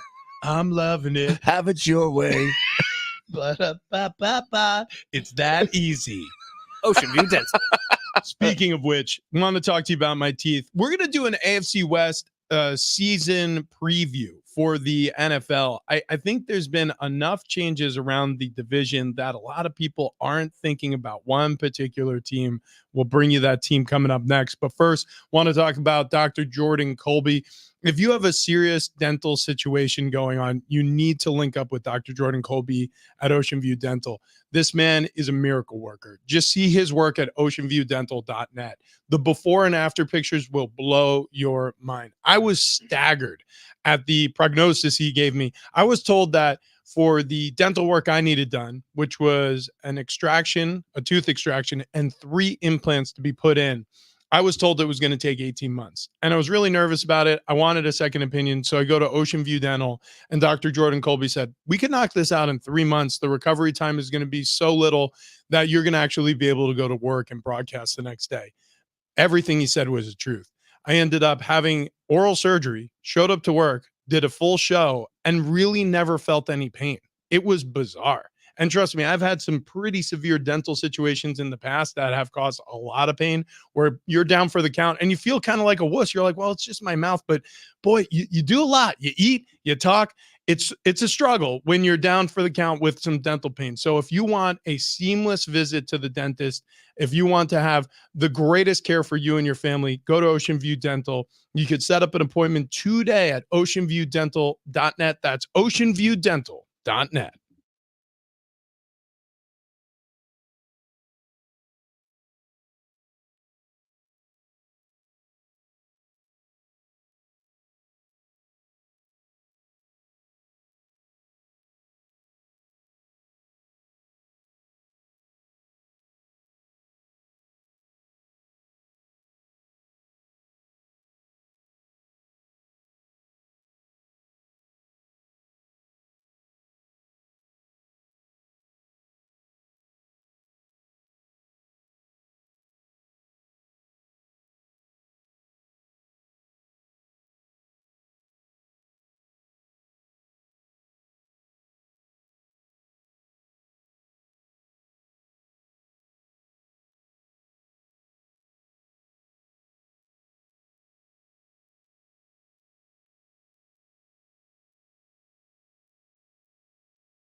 This update presented by Allstate. We will begin here with the Padres, who split their doubleheader with the Braves yesterday, winning the first game 6-5 in comeback fashion, losing the second 3-0. Today they are in Cincinnati, starting a 3-game series against the Reds.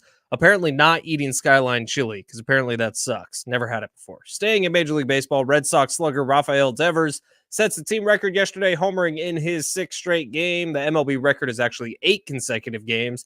NBA playoffs, Pacers, Celtics. That series begins today as the Eastern Conference Finals gets underway. The Western Conference Finals get going tomorrow. Some people just know that the best rate for you is a rate based on you with Allstate, not one based on anyone else. So if you drive safely, you can save money. Good to know. Visit allstate.com or call for a quote today.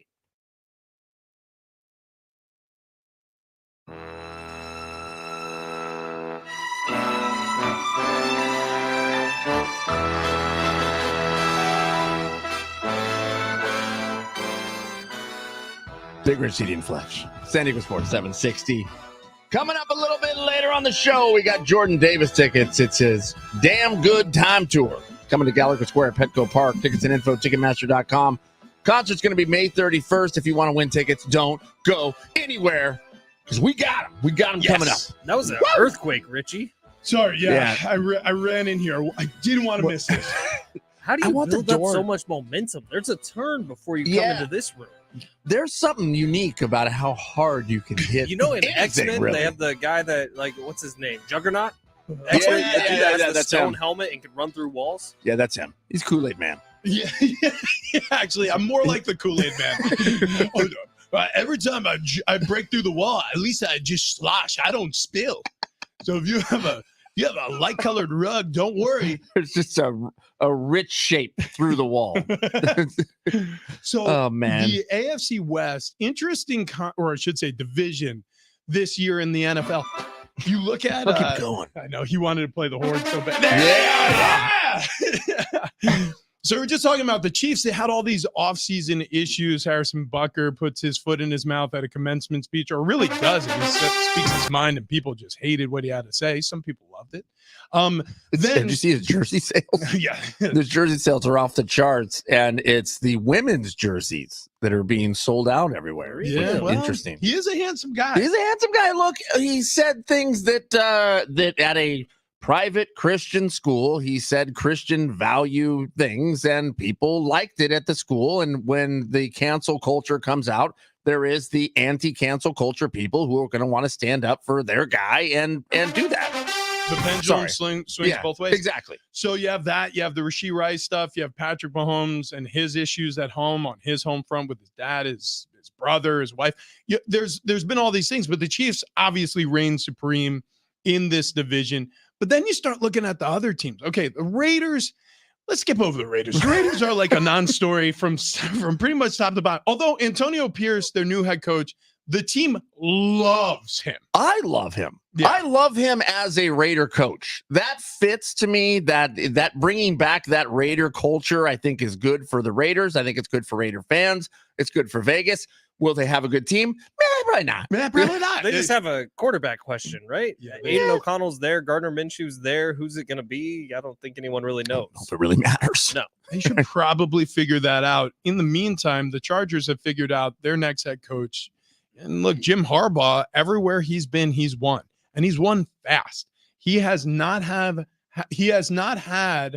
bad seasons to start his new tenure with very many teams at all. In fact, every team he's jumped onto not only has had success early, but they've also had ultimately the success you're looking for. I mean, he brought the San Francisco 49ers to a Super Bowl. He won a national championship at Michigan in his most recent visits in football. Before that, he completely revived Stanford University's football program. Before that, he was here in San Diego at USD, and he did amazing things with that program. So everywhere he's been, he's won. Here's the problem for the Chargers. They have Justin Herbert. They have a bunch of running backs from the Ravens. They have Greg Roman, who's a good offensive mind, and they have a solid offensive line.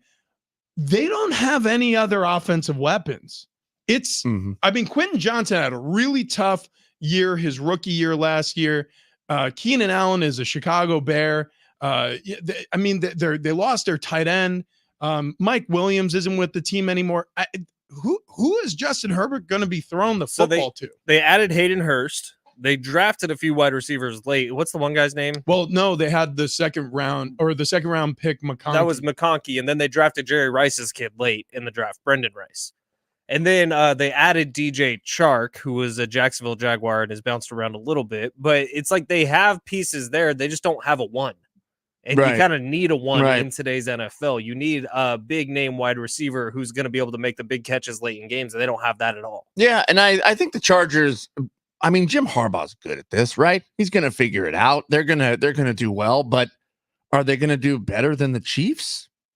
No. But they're not. I mean, but I don't know who is right now in the AFC. I will say this though. I mean, yes, listen, the Chiefs will win this division, but when you look at this division, you think to yourself, okay, the Raiders, Chargers, they're gonna be better, but they've got some issues. I think they're probably gonna be the second place team. Nobody's talking about the Broncos though. For good reason. Well, I see. You need two things in this league to be okay. You need a great coach, and you need, at very least, a good quarterback. Like, those two things are very important. Now, you could have a really great quarterback and an okay coach, and that works too. But you need both of those things. You need to have talent in both of those positions. Now, Sean Payton is a great coach. Mm-hmm. I really do believe that. I think it did not work out with Russell Wilson, who may be fading. We'll see what happens with the Pittsburgh Steelers. There may have been a personality conflict there as well. Could have been. And it didn't work with Nathaniel Hackett, too. So he was the common denominator with two coaches that it didn't work with in Denver. So you look on to this year with Bo Nix. Sean Payton drafted Bo Nix. He's his guy. He's going to pour his heart and soul into making sure this works. I think the Denver Broncos are a low-key sleeper team coming out of the AFC West this year. I really do like Sean Payton as a coach. Do you like Bo Nix? I really like Bo Nix also, and that's the reason why I'm college experience. Dude, This guy played at Auburn. He had success. He goes to Oregon. He has he has an incredible amount of success. And now I realize it's going to be a very different looking offense with Sean Payton, but Sean Payton, I think, is amenable to make an offense that fits his quarterback's talents. And if they get this going, this could be a very dangerous team early in the season if they dumb down the offense so that Bo Nix can play hurry up and be what they're hoping he's going to be into the future. But it all hinges on Bo Nix. Oh, and it all hinges on Bo Nix, I think, being successful right out of the gate. Because if they come out and they just start getting hammered the first few games, I mean, that gets in your head, right? As a rookie? Oh, yeah. Like, it's super you could break Bo Nix here in the first few weeks. So the Denver Broncos are a storied franchise in the NFL, have history of greatness, right? And I saw this stat earlier today that kind of blew my mind. The Denver Broncos have only drafted one quarterback who led them to a playoff win. And it's not any of the names you'd think of. It's Tim Tebow. Yeah. Tim Tebow's the only quarterback they've actually drafted who has led them to a playoff win. And it was that crazy win against the Steelers where Demaryius Thomas had the 80-yard walk-off touchdown. That was awesome. But it was awesome. But it's wild that Tim Tebow, in a storied franchise, is the only quarterback who they drafted, developed, and got to a playoff win. Yeah, I mean, yes. I mean, I get it. So does Bo Nix break the trend? I guess that's really the ultimate question. Is Bo Nix the guy that Denver drafts and can actually lead them to success, not a guy they trade and bring in like a Peyton Manning or a John Elway to lead them to success? Yeah, but I mean, look, John Elway is synonymous with the Broncos. If you talk Broncos, and John Elway is still the first name you throw out there. Of course, yeah. So, I mean, John Elway not drafted. He became a Bronco. That he brought the Bronco culture. I don't know how much it depends on you have to draft a player to bring the culture. But that's what they're requiring. That's what they're requiring out of Bo Nix, is for him to break that trend. That's what they're hoping for with Bo Nix, is that he's the guy they draft and leads them to prominence for the next 10 years. Like, that's every first-round draft quarterback. That's the hope. I get it, but Rich is exactly right with Sean Payton. Sean Payton pushed all the chips in the middle of the table with Bo Nix. So you're damn certain he's going to do everything he can to make sure Bo Nix works out, because not only does it keep Sean Payton's job for later years, but it doesn't ruin a legacy. Well, and also it's let's put it this way. It's like betting on one stock, right? When you diversify your portfolio, it's safer. So say the Denver Broncos skipped out on getting a quarterback this year and they just try to improve other pieces of the roster. You probably would have meager returns. You probably would have, maybe you're a couple games over 500. Maybe it's a 10-win season. Maybe you're probably not going to see the playoffs, but if you do, it's probably going to be an early exit. But this is what happened. They went, okay, pick a stock, whether it's Apple or Tesla or mobile. And they just said, here, I'm taking all of this money and I'm investing it in this one stock. Now, if that stock soars, it's a high risk, high reward probability. You're going to obviously cash in. But if it tanks, whatever, the market struggles, however you want to look at the if things tilt down, you're going down with this investment. So when you have a situation like this with Sean Payton pushing all of his chips onto a rookie quarterback, you know that he's going to set this whole team up so that Bo Nix has success. And I look around that offense and I like Javonte Williams. I like him as a running back. Troutman, I loved him in college. He hasn't done much at the league level yet, but I loved him in college at tight end. You look at Cortland Sutton. He's still out there. Josh Reynolds, he came over from the Lions. Both of those guys. Tim Patrick hasn't had a season-ending injury yet. Not yet. Usually that happens during OTAs. Yeah. Wait. But they have some talent around this offense. They have veteran talent. The Broncos had 8 wins last season. Okay, if they have 10 wins this season and they get a wild card berth, but then bounced out of the wild card, I'm telling you, Bronco fans and the Broncos organization are not going to look at this as a failed season. That's good. And also think about everything we just said. You could have it look like Bryce Young, where it's really a disaster, or it could look like CJ Stroud. You know what I mean? Rookie quarterbacks, you don't know who's going to be able to play. I will say this, though. The difference between Bryce Young and CJ Stroud was the head coach. You had Frank Reich blown in there off of a struggle of a season with the Colts and with a bad franchise. There's a talent difference, too. It's not just head coach. Oh, no. Between those two guys. Obviously. I think that CJ Stroud's the better NFL quarterback, but we don't know. But of these 6 guys, like, serious question here, of the 6 guys that got drafted in the first round to play quarterback, and most of them will start this year, if not all of them will start this year or get a chance at it, who would you bet on?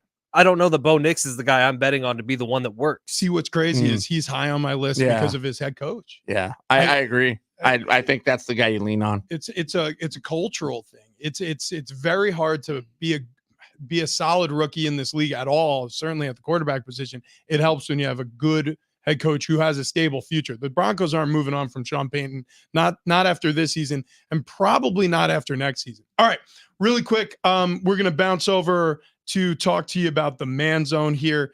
Want to explain my experiences with Dr. Roy David, who's the medical director at the Man Zone. He's also a double board certified plastic surgeon. This is a medical doctor. A lot of these testosterone clinics, you go in there, and the person who's running the place may have some questionable credentialing. That is not the case with the Man Zone. You're going to be under a doctor's care and the care of his great staff who he's assembled to help men's health.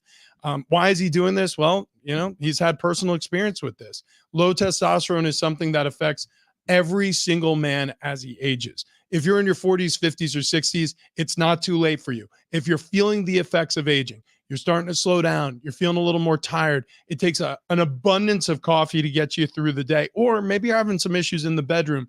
Do not be ashamed. This happens to a lot of guys, and there's a fix for it, and it's at the Man Zone. So check them out at themanzone.com. Get your testosterone levels checked today.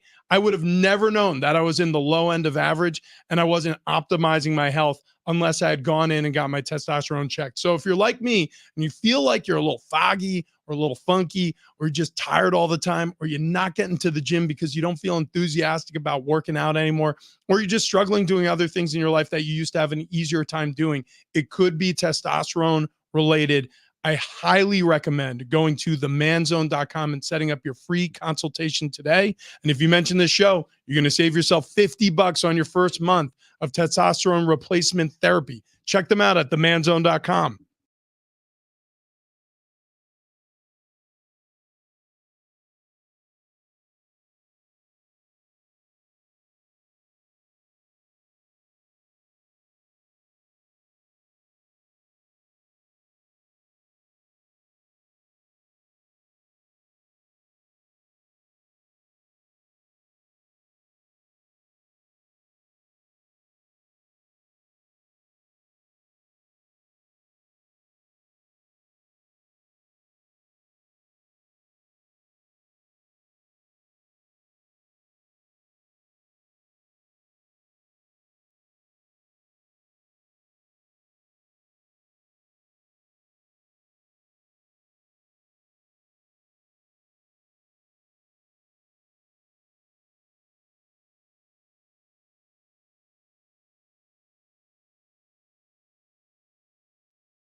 Big Rich, TD, and Fletch here on San Diego Sports 760. We love it. San Diego Sports 760. We love it. Okay, so Padres in action today. 3:40 first pitch. Joe Musgrove on the mound. Give you some updates on what happened and transpired over this weekend set against Atlanta. Just wrapped up yesterday with a doubleheader. If you missed any of that. And we'll have some thoughts on just this Padres season so far to date. Before we get to any of that, though, before we get back into the Padres, rather. Follow us at Big Rich TD Fletch on Instagram. And you can see Rich Ornberger. And if you're listening on the free iHeartRadio app, make sure you hit us up on the talkback mic, describing Rich Ornberger in detail. Look, we might have some of those today. Oh, no. Good. I'll tell you Good. what. I just looked at the video. You guys spent the entire day yesterday. So I come home and I'm busy. I'm like moving furniture, like no rest for the weary. I end up not looking at Instagram for hours. And then when I do, the views on that post doubled because you two jerks spent the entire morning yesterday. We don't know if it was just because of us. No, it could have been because of Kendall just watching it over and over and over again. Honey, why are you in bed so early? Oh, I'm just on Instagram, cruising around. So tired. Don't come in here. The video that Fletch showed us, it's Kendall. Her face is being illuminated by her phone, resting quietly on the pillow. And then when his camera turns to what she's watching, it's me in my underwear. Yeah. Thanks, Rich. Yeah. I'm not trying to be a homewrecker. I was trying to do a get ready with me video, and I didn't realize that my junk was on display. It was. It's kind of hard to imagine you didn't realize it.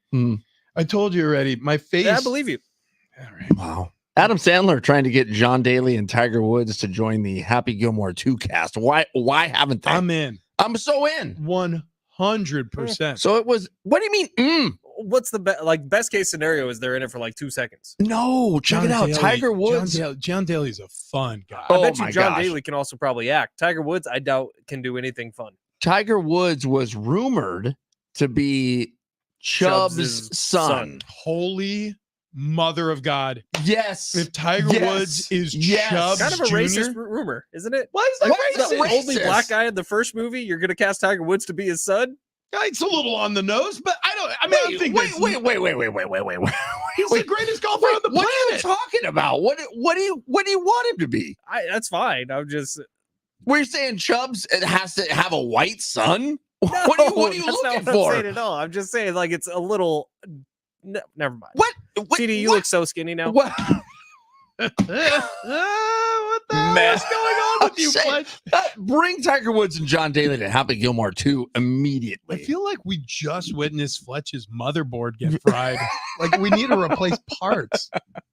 Stop trying to get it off your junk. No, making fun of trade is staying there for one more day. It's fine. It's fine. Listen, if you would like to add an inch, you need to lose 30 pounds. That's according to an editorial we read by Dr. Oz. Okay? That's right. Factual.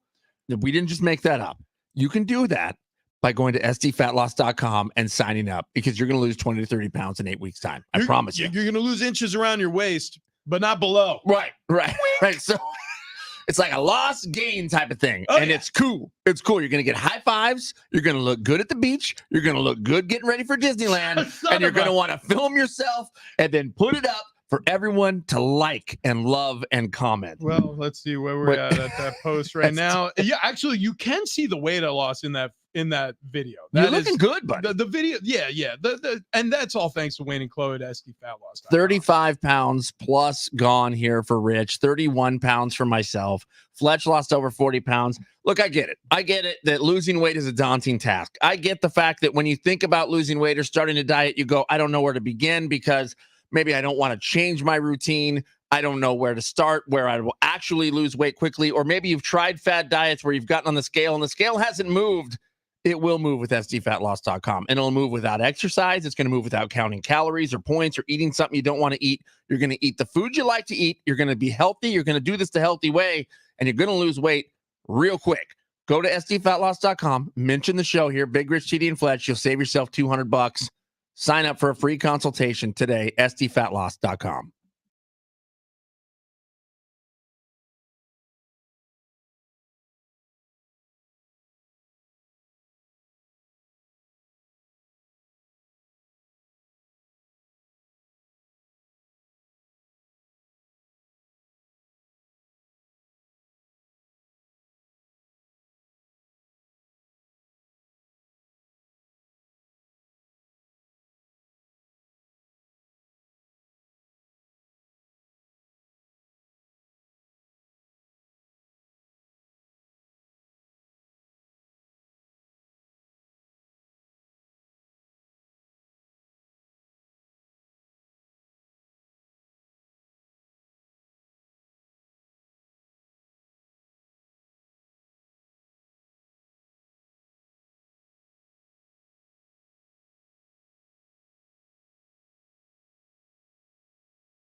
This update presented by Duthie Power Services. It's hour 3 on Big Rich, TV, and Fletch. Starting off with the Padres, they split the doubleheader yesterday with the Braves, winning the first game 6-5 in comeback fashion, losing the second 3-0. Today, they're in Cincy, starting a 3-game series against the Reds. Staying in Major League Baseball, Red Sox slugger Rafael Devers hits a team record yesterday as he homered in his 6th consecutive game, the MLB record set at 8. NBA playoffs, Pacers and Celtics begin the Eastern Conference Finals a little later on today. Tired of the threat of power shutoffs due to wildfires, severe weather, or electrical grid failures, climate extremes, and aging infrastructure make a backup generator essential. Duthie Power Services has been San Diego's generator expert for nearly 60 years. Go to duthiepower.com.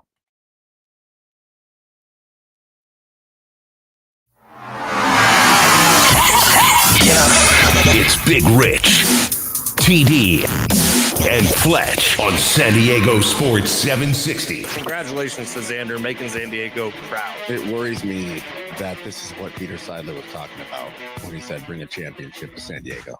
Yeah. It's He a was pretty so cool one to bring. Yeah, it's cool. I know. I mean, a World Series championship would be better. Yeah, we will settle for a Wanamaker. Now, here are the guys. Happy Tuesday to those who celebrate. Big Rich, TV, and Fletch with you. San Diego Sports 760. Padres off of a winning series against the Atlanta Braves, heading to Cincinnati today. 3-game series against the Reds before heading home. They're going to face the Yanks at Petco Park this weekend. So a 3-gamer after a winning series. The two things that we've come to expect is either this is going to go extremely well, and we're going to be flying high as we welcome in the Yankees this weekend, or they are going to absolutely turn it all the way down to 0. Here a team is 500. You think that, they win one, they lose one, they kind of ride the middle all the way, right? Not this Padres team. No. They are either all green or all red. That's my point. It's almost like a broken volume knob. Like you don't know. You could even turn it in the right direction, but you're like, why is it going backwards? Why is this getting softer? I don't understand this team. I don't understand the mentality of this team. I don't understand how certain days they can show up and look potent offensively, and then other days they show up and it feels like they have just completely lost themselves, like we have lost TD right now to the internet. We'll explain in a second. Fletch, nicely done. Yeah. We'll explain in a second. Yeah, Fletch is passing along videos, and by the way, you found it. Just there's no question, you found it. I didn't know that was even possible. Yeah, nobody did. Yeah, nobody did. Unbelievable. And if you're wondering what video TD is looking at, check us out at Big Rich TD Fletch on Instagram. That's actually not the one. Not the one. I don't know. Fletch has someone you follow online, I assume. I don't know if I follow her. Well, she always pops up on my Explore page. Oh, okay. Well, she's a dancer, I guess you'd call that. You go. I believe they call that twerking. Nastia Nas? Yeah. Not. How do you say that last name? Nas? I don't know, but she does. It's definitely Nas. Yeah. She does like classes all over the country on how to twerk? do that. Should we have her on the show to show us how to twerk? Don't What volume on the mic? Are you insane? Did you guys see the St. Louis Cardinals alternate? Oh my God. Sweet Christmas. So even if she was here trying to show us, there's no way that any of us be able to do that. No, well, maybe you, Rich. You got some junk in the Stop trunk. putting the volume on the mic, dude. There's curse words in songs. Oh, there are? Oh, wait. No, it's gonna be fun. Yeah, that's right. This is for. Are you sure this isn't a kid's account, like for kids to watch? I was doing show research, Fletch. Okay. Yeah. That was for the show. Anyways, so what the Padres might need to do is have Fletch. I didn't know what send you were them talking links. about beforehand, so I was literally went with the St. Louis Cardinals alternative jerseys, which say the Lou on them, and they have Nelly posting about it. Stop playing it onto the mic. Sorry. I can't help myself. That one, she was just walking down Rodeo Drive wearing high top boots. Wait, anyways, I thought you said she was Russian. I don't know what she is. Look, honestly, I don't care. Yeah, because I am. You don't want her to be person, Russian anything. Yeah, take it nice and slow, or just do that. Whatever that is. Whatever that is. Keep that up. Right. Look, the point is, I think the Padres need a little vim and vigor. Maybe they need Fletch to pass along some of these links. Yeah. You know? You know what? I think there's some Padre representatives at the building today. It's Maybe Thursday. you could airdrop them. Thursday. Oh, Thursday. Yeah, Thursday. yeah. They're gonna swing by a couple of the stations around here. Maybe drop off some, I don't know, bobbleheads or commemorative items. Swag. All I know is this. I know what the Padres need, and it's to do more of what they did in games, I don't know, 1 through 3 against the Braves, and a lot less of the crap that we saw in game 2 of the doubleheader. I don't know how you convince them to stay consistent. I don't know if there is a way to convince this team to stay consistent, but you need the pitching staff who's good and capable to show up on the same days as the offense, and things will be fine. But what was the crap you saw in game 2 of the doubleheader? I mean, to me, it looked like they had packed it in. They were calling it a weekend already. They won the series. I'd say Chris Sale has something to do with that too. The pitcher for the Braves, he was on fire, one of the better lefties in the league, and he was really good yesterday. But the Padres, it's not an excuse to score 0 runs. Yeah, but for every and I do agree with you. I know that you're going to run into pitchers who are talented. You're going to run into pitchers who are on a heater. And Chris Sale is a talented pitcher, and left-handers are tricky. See less of them in this league, and they're paid more for a reason. The reality of the situation is, though, for the answer to the problem, how do you get to Chris Sale?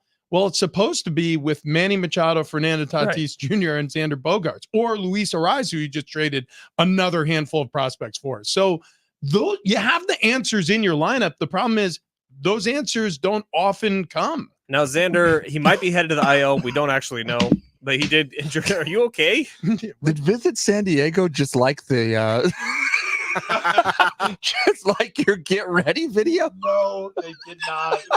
I hope so. He's gone. But Manny Machado did get the clutch hit in game 1 yesterday, so maybe Manny Machado's heading down the right direction, and this show's lost. We're done. We're done. Please stop playing it on the mic. This doesn't have We any cannot cursors. post this entire segment to the podcast because you're playing copyrighted music on the mic. No, that's royalty free. That's royalty free twerk music. Yeah. I look it up all the time. Right. Yeah. It's what we do here. Why don't we do this? Did you guys ever watch Hey Dude, by the way? Jordan Davis is playing I don't Gallagher know what Square. the hell you're talking about. And we have tickets to his damn good time tour. Okay, so if you want to see Jordan Davis at Petco Park, Gallagher Square, tickets and info are at Ticketmaster.com, or just keep listening to win those tickets because it's Jordan Davis, gang. We need a mandatory 8-second timeout. Will Jordan Davis be an all-star this?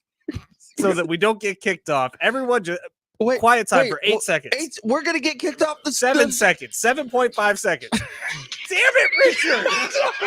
I'm sorry. 7 seconds. For what? Silence. People are going to think we're broken. But why? What happened? What are we doing this for? Seems like a bad I don't understand why we're doing this. I don't know. Yeah, we have to get, it's got to be dark in here.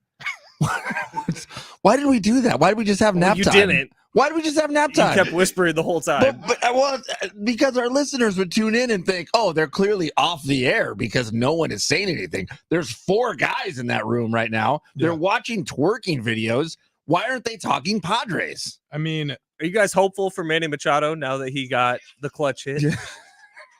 What? We're done. Am I hopeful? Yeah, but I'm always hopeful for Manny Machado. I'm always waiting for Manny to heat up. I'm always waiting. Stop playing the music. Wait, she's doing construction, yeah, Fletch. dude, she was wearing a what do you call it? A reflective vest. That's right.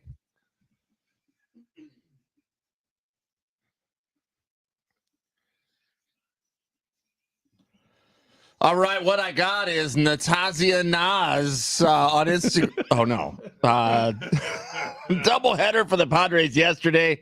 Game 1, they get the comeback win over the Braves. Manny got hot in the 8th, helped out with a 4-run inning. Pods win that one 6-5. Game 2, not quite as fun. Padres kind of looked like they packed it up early for Cincy. They lose 0-3, but still take the series. Padres back to an even 25-25 record. Sweet. They've got the Reds today. 3:40 first pitch. Joe Musgrove on the mound. Caitlin Clark, guys, making history again. has done something that the only other basketball player to do this was Michael Jordan. I'm not making this up. Okay, Caitlin Clark has signed a multi-year partnership with Wilson, becoming the first athlete to do so since Jordan in the 80s. No word on the amount of the contract at this point. Her contract with Nike was $28 million. So they're saying this one probably gonna be 7+ figures. Whoa. Yeah, I mean, so she's rocking it. In the NBA, the Eastern Conference Finals get going today. Game 1, Pacers Cell tips off today at 5:00. All right. And with that, we bring you the segment that is spanning the map to bring you the best stories from the four corners of said map. It's Four Corners with John Fink. Finally. Scouring the globe to find the stories you didn't know you needed to know. From the Four Corners News Desk, I'm John Fink. We'll start off with sad news out of Kyle, Texas. Thousands of Kyles made their way to the city of Kyle, Texas over the weekend in an attempt to break the Guinness World Record for the largest gathering of people with the same first name. Yeah, I passed by this one. How many people was it they needed? 1,500 or so? They needed to have over 2,000 Kyles. Oh. And unfortunately, the Kyle Fair Extravaganza, you heard me, only was able to net about 706 Kyles. Yeah, I mean, are Kyles dying off, or there's not that many Kyles? I think that they had other stuff to do. other kinds of Kyle business. Super busy Kyles out there. Yeah. But I mean, how many Kyles do you know? I know 2 Kyles. Wow. Okay. Personally, That's only personally dear friends. 2 Kyles. I'm trying to think. I think I knew a Kyle in high school, but other than that, I don't know. Kyle Busch. It does seem like it would be a lot tougher than, say, I don't know, a group of Johns. Yeah. I'm looking up the most hated baby names. Oh yeah. Bertha, Aiden, Madison, Braden, McKenna. I like that name. No mention of McKenna's a Kyle. great name. No mention of Kyle. Is Kyle a bad name? Oh, good question. Good question. Well, while you're looking, the record holder for the largest group of first name holding people is still belonging to what? What's the first name? What's the first name on the list? So I write, is Kyle a bad name on Reddit? What vibe does Kyle give you? The first comment, Kyle punches holes in the wall when he doesn't have his Mountain Dew. Okay, now I'm typing in that exact question. What vibe does the name Kyle give you? This is fantastic. What? Yeah. One of the best comments on this story, though, was that you're saying the Kyle Fair at Textravaganza should have been sponsored by Monster. Yo. They would have gotten some more Kyles. No offense. Listen to this. No. The name Kyle is an English language name that comes from Scottish Gaelic surname Kyle, which means narrow, straight. Wait. Whoa, how did they get there? Yeah, Kyle. That's a Kyle long came way to from go. Kyle. Yeah, and by the way, Jeez. same exact spelling. It means narrow or straight. It has been used as a given name since the 1800s as primarily masculine. Some say the name Kyle has a regal air Yes. and invigorating qualities. Others say it's short, simple, and strong. The Kyles of history. Huh. I know some Kylies. I know Kylies now, actually. Sure. I don't know Would Kyles. that count as part of the Kyle gathering? Probably not, right? Probably not. I mean, it Not depends to if- the Guinness World Record. Yeah, it depends if you're playing pro rules. This is true. And I think Guinness definitely pro. Yeah, exactly. Well, the record still belongs to the town in Bosnia and Herzegovina from 2017 for an all Ivans gathering. Oh, very Wow. nice. Oh, Very wow. Way nice. over 2,000. Wow. There must be a lot of Ivans out there. You would Like, think. I mean, I don't know any Ivan at all other I than don't- yeah. the dude who directed Ghostbusters. Oh, Ivan. Reichman? Oh, Reitman. Yeah, Yeah. Reitman. Yeah. Other than that, nice pull. Fletch, Well Fletch. Thank you very much. Fletch, not impressed over here. Wait, Not are you impressed. looking up twerking videos in He's the watching. control room? I can see the monitor from here. Yeah. I'm actually trying to get work done for this afternoon. Oh my gosh, here we go. That's- Wow. I've given up on this show for today. Wow. That one definitely cusses. Yeah, Just that's, yeah, oh my God. that Well, one def- No that one way. definitely. None of this is getting I podcasted can't because of four you. corners under these conditions, Get gentlemen. I podcast. don't know. It's gonna I'm be sorry, I fun. apologize. So it's We're- okay. yeah, Moving sorry, right We're we're moving along professionals. to Saskatoon, Canada. Okay. I just wanted Love to say that place. Saskatoon. But Okay, no. that was it. No, there was a gentleman, an 18-year-old, that was going to McDonald's for his free lunch. You know, they have the rewards program there. I was not aware until now. Oh, Does yes, McDonald's have a rewards program? They do, apparently. I haven't been to McDonald's in like 25 years. But sorry, that was weird flex. Sorry. Yeah. I don't know. Well, Tell me more boring stuff about you, John. Anyways, well, I also offended by you now. I'm so sorry. Da-da-da-da-da. I'm not so loving it. No, he was trying to get his free lunch, you know, cashing in his rewards. Okay. Waiting in the parking lot. They, you know, gives his order. They tell him to get his little code ready. Right. Gets a knock at the window from a police officer giving him a ticket for using his cell phone in his car. Oh, wait a minute. Wait a minute. I mean, technically, you wouldn't be allowed to do that. You'd have to put the car in park, turn it off. I think you actually have to remove the key. Yeah. Technically by the law. Yeah. So wait, so every time we roll in and pull out our phones for the code, as instructed by the drive-through person, saying, "Get your code ready." No. Well, wait, This is not This is right. no bueno. Hey, by the way, do you know what Saskatoon is most known for? I do not. Not McDonald's drive-through. Wait, No. I mean, so I looked over on your computer. I thought I saw like beans. Well, hang on. I'll explain that. Bonzo beans. Saskatchewan's most populous metropolitan area is known as a distribution and service center for important wheat, oat, barley, rye, flaxseed, and Canadian growing regions. Also, I'm sorry. easy try. I fell asleep. It's okay, we're here. Also, they're the leading world producer for uranium and potash.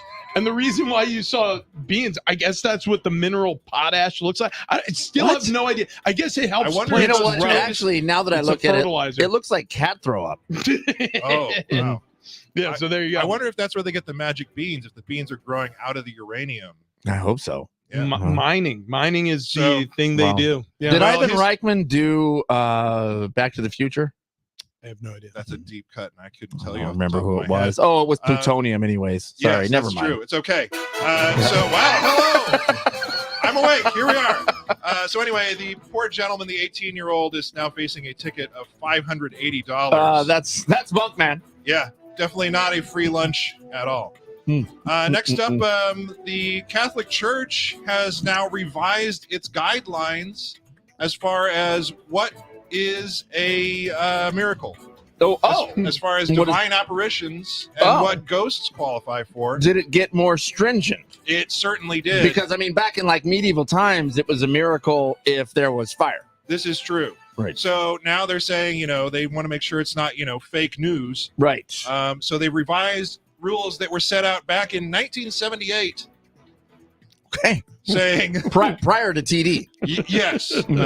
So they're saying now that the best they can do is say that they will rule a, pardon me for saying, nihil obstat, which go ahead, is yes. yes, you know, Yeah, as you do. Yeah. So it basically says that they won't put the supernatural phenomena down, but you're still allowed to worship. Interesting. Okay. Interesting.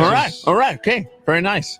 And Robert Zemeckis, by the way. Robert Zemeckis, Who's that? oh, there we Director go. of Back to the Future. One of my favorites. Yeah. Oh, yeah. Same. It's Love a it. very Love strong. I like number 1, 2.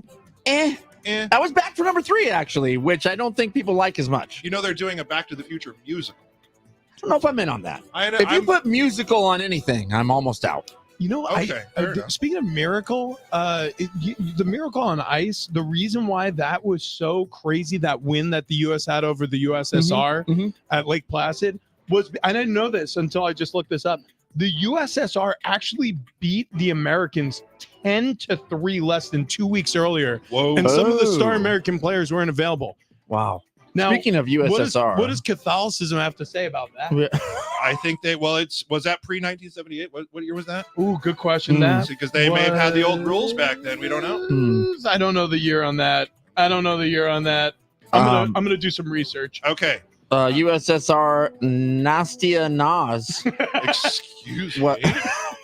Are you guys still Oh. watching twerking Are videos? we out of- Oh my god. It looks like we're out of time, John Fink. Oh, it's all right. I apologize. 1960, by the way. That's when the Miracle on Ice occurred. Wow. See, How about that? They wouldn't have had new rules then. John Fink, our Four Corners correspondent. Actually, I'm sorry, newsman. Oh. Sorry.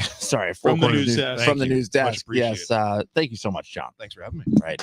Yeah, very nice. Very nice. Every time. What else do we have to do here, Fletch? Prize picks. Oh, yeah. You're darn right we do. Pick more, pick less. It's so good. Oh, wait, hang on a second. I opened up the wrong app, but Oh, What? yeah. no. Oh, no. Okay, hang on.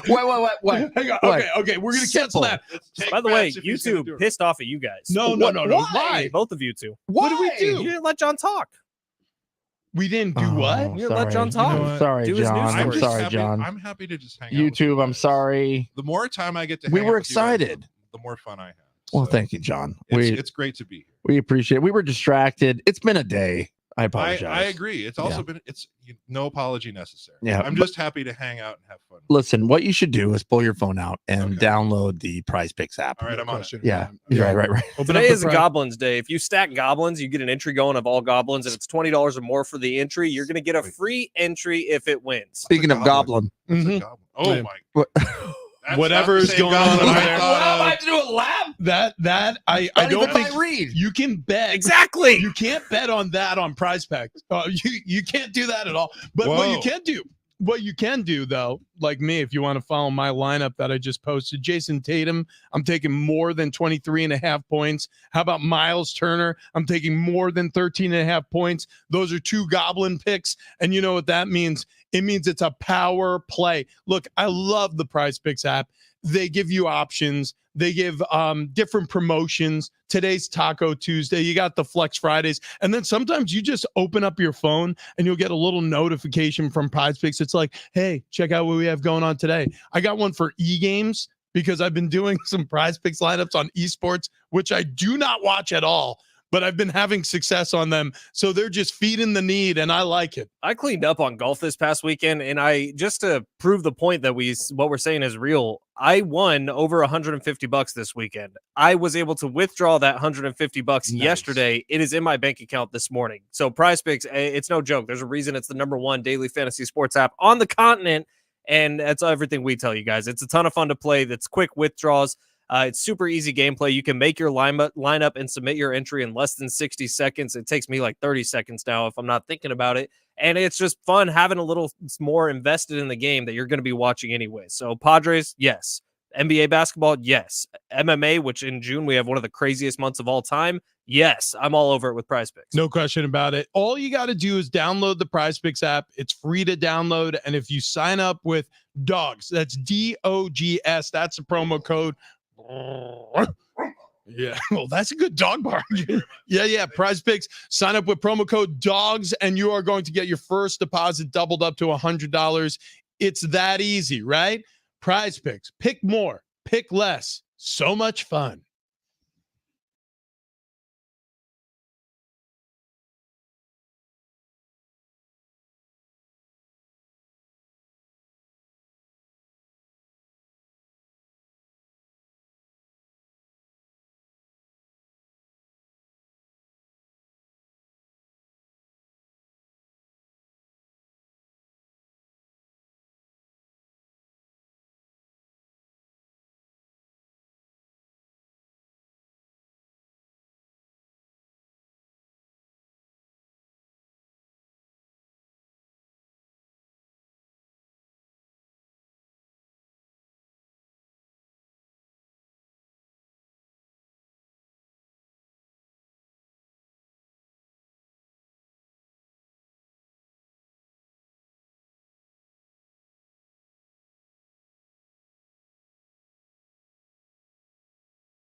This update presented by Duthie Power Services. Padres split the doubleheader yesterday with the Braves, winning the first game 6-5 in comeback fashion and losing the second 3-0. Today, they're in Cincinnati starting a 3-game series against the Reds, staying in Major League Baseball. Red Sox slugger Rafael Devers sets a team record yesterday as he homered in his 6th straight game. The MLB record is 8 straight games. Ken Griffey Jr. did that. Don Mattingly did that. Mike Trout did 7. So we'll see if Devers can catch up to the big boys. NBA playoffs. The Pacers-Celtics series will begin today as the Eastern Conference Finals gets going. Western Conference Finals will begin tomorrow. And guess what? By the end of the month, you're still not going to have an NBA champion. Maybe by the end of next month. Tired of the threat of power shutoffs due to wildfires, severe weather, or electrical grid failures? Climate extremes and aging infrastructure make a backup generator essential. Duthie Power Services has been San Diego's generator expert for nearly 60 years. Go to duthiepower.com. Big Mercedes and Fletch, San Diego Sports 760, rolling through a Tuesday, and Jordan Davis tickets coming up this segment. So if you want to go see Jordan Davis, he's bringing his Damn Good Time tour to Gallagher Square, Petco Park. Tickets and info at Ticketmaster.com, or just keep listening. This segment, we are going to give them away. We promise. For sure. For sure. No question. Because check this out. Ba-da-ba-ba-ba. Jordan Davis. Yeah. So I've done that. I've stamped it. Easy. Yeah. So there's So a good. group of people who tune in every week for the Four Corners newsroom. Yeah, they're mad at us. They're, Who's that? I think, specifically mad at TD. Why? Because John will get like 2 sentences into one of his stories and you interrupt him and say something I think is very funny. But stop ruining John's segment. Let Fink focus. You did. It's my you did fault. speak It's going to be a incessantly, miracle. And then during the miracle, he got lost in the sauce. Oh yeah. I It's going to be a apologize to John miracle if Fink. John can actually finish a story. Next week, I'll You just drove shut him up. away. That's all on me? Every time John I starts a story, you invited jump him- in right away. I invited him in to twerking. That's a good point. Yeah. You invited him into a really important part I apologize. of the show. Rookie mistake. I will make sure I just shut up next time. I won't say a word. How could you do this to our show? Well, How could you do this? I've never done it before. Yeah, I So- don't understand you. Take a lap. No, I'm kidding. So listen, the NFL never lies dormant. There is constantly a revolving wheel of news that tumbles out. We addressed this a little bit earlier on. I wanted to get back to it because I'm very curious. We because we got distracted. We didn't really dive deep enough into this storyline. So let me ask this question. The Chiefs are it, right? Everybody agrees like the Chiefs are the favorite to win the Super Bowl. At least everyone in this room. I'm sure Vegas has them as the odds-on favorite to win the Super Bowl. You can go back and forth. Niners, Chiefs, they have the best odds right now. Okay. But the Bengals are pretty close up there. They get Joe Burrow back. And have you seen Joe Burrow's new haircut? No, actually, It I looks like Anakin Skywalker. It's Interesting. super So long it's and like- curly. Wait, it Yeah, is? look- What? So the pictures were taken yesterday at the Bengals OTAs, and Joe Burrow rocking a new style. Kendall. There's no way. Oh, Not yeah. Yeah, yeah. Oh, yeah. He does look like Anakin Skywalker. He's got the little curly cue, the tassel of hair hanging like just draped over his right Mixed eye. results on this one. Some people love it. Some people hate it. Yeah, I'm not in. Yeah. Yeah, Kendall I mean, is far out, and Joe Burrow is her favorite athlete on the planet by a mile. well, no. But those are the 3 teams across most sports books that people think are going to win the Super Bowl. So with that, I'm glad you brought that up. That the Burrow-led Cincinnati Bengals. I mean, the New York Jets have a tremendous amount of steam ahead of this season. Again, it's almost like a reset from last year because Aaron Rodgers, we presume, is healthy enough to lead this team this year. You have some teams in the AFC, especially, who could potentially catch the Chiefs, but nobody has. Nobody has. My question is, with some of the offseason distractions, with some of the issues that arise last year during the regular season, there was notable and palpable agitation from Patrick Mahomes at different times. Do we really feel like this dynasty can last? Like, we watched the Patriots have a reign of dominance over the league for 20 years. Is that what it's going to be now with the Kansas City Chiefs, or do we see an end maybe nearer in the future? Travis Kelce isn't going to play forever. He's getting long in the tooth. I feel like his retirement's coming. His brother Jason retired last year. I know he just signed a big extension, but that doesn't mean We anything. signed a 2-year It's deal. not a long Yeah, one. it's not I long. think it's a 2-year deal. It was At just $17 for million. a lot of money. Yeah. But I feel like 2 years is probably about right. It's Right. probably about how that feels. And I don't, this year for sure, the Chiefs aren't going anywhere. They are going to be in the discussion. In fact, I think I'd be surprised if they were not in the AFC Championship game, which they're the only team I can say that about. Like, I'd be surprised if they weren't there. Now, the Chiefs in the coming years, I think it all depends on if Andy Reid stays as far ahead of the game as he is right now offensively. It seems like nobody's caught up to him yet. And if Patrick Mahomes, A, stays out of any sort of off-the-field trouble, which he hasn't shown a propensity to be in any, and B, continues to progress at this pace and doesn't get relaxed. Like, that was what was always so special about Tom Brady, is even after he won his 5th Super Bowl, you're like, he's still going to outwork everybody in the league. Like, can Patrick Mahomes stay at that top level and continue to work as hard as he's had to work and continue mentally to keep in the game as much as he has? Or does he, at some point, does he take the foot off the gas? Because, well, he's already won 3 Super Bowls. Yeah. I mean, I look at the Chiefs schedule and it's hard. I mean, it really is hard to count too many losses. Like, as you go through the schedule, no kidding, like through 6 games, I could see them being 6-0. I really can. Like, I mean, like, if you look at the Kansas City Chiefs, if they get off to the type of start that you assume they will, look, there's going to be a bump in the road somewhere. Like, really, the first last year they lose to the Lions on opening night. It's like no one really saw that coming. This year they play the Ravens on opening night. Like, I feel like the Ravens have a better shot to take down the Chiefs than the Lions of last year did. You know what I mean? It's something's gonna happen. No, I know that. I know that, but I'm just saying, I don't like, until they get to week 11 where they go on the road. I'm not kidding. Until they get to week 11. Until they go on the road to face the Buffalo Bills. You look at all the games and you could say, I would give the Chiefs the edge. So I mean, just looking at your gut, they're 10-0 coming into week 11, unless there's a bye week in there, I guess. I'm going to say this is like a 3-loss team on paper. Do you know, in his career, Patrick Mahomes is 30-5 against AFC West opponents? Yeah. Wow. That's what I mean. Like, 30-5. Go through the AFC West and it feels like they're guaranteed. And I'm just saying, like, they're going to lose a game or a couple games in the AFC West, but it feels like that's 6 wins. Well, and that's what it always felt like with Brady and the Patriots. Yeah. Going up against the AFC East. It felt like the Jets, the Bills, the Dolphins, no one could really hold up to them ever. Looking at the Super Bowl 59 logo, it is red and like a neon green. So what's that? Chiefs and Seahawks? Yeah. It's chosen. Or there's a purple background. There's a purple background. So the Vikings. It's going to be JJ McCarthy, Patrick Mahomes. It could be the Ravens. Yeah, that's true. It could be Niners Jets. Well, it could be the Ravens Seahawks. That's what I'm saying. Or Ravens Vikings. Niners Jets. Niners Jets. I know it's neon green, but green. Okay. Yeah. I mean, that'd be a fun one. It seems so improbable the Niners make it back. That's where I'm hung up. You want to hear a crazy stat I saw this morning? What'd you hear? The Dolphins. Try to guess when their last playoff win was. Oh man, 1909. Oh, I'm gonna say it was 1800. It was when Chad Pennington was there. It was exactly in the year 2000. Yeah, like the Dolphins.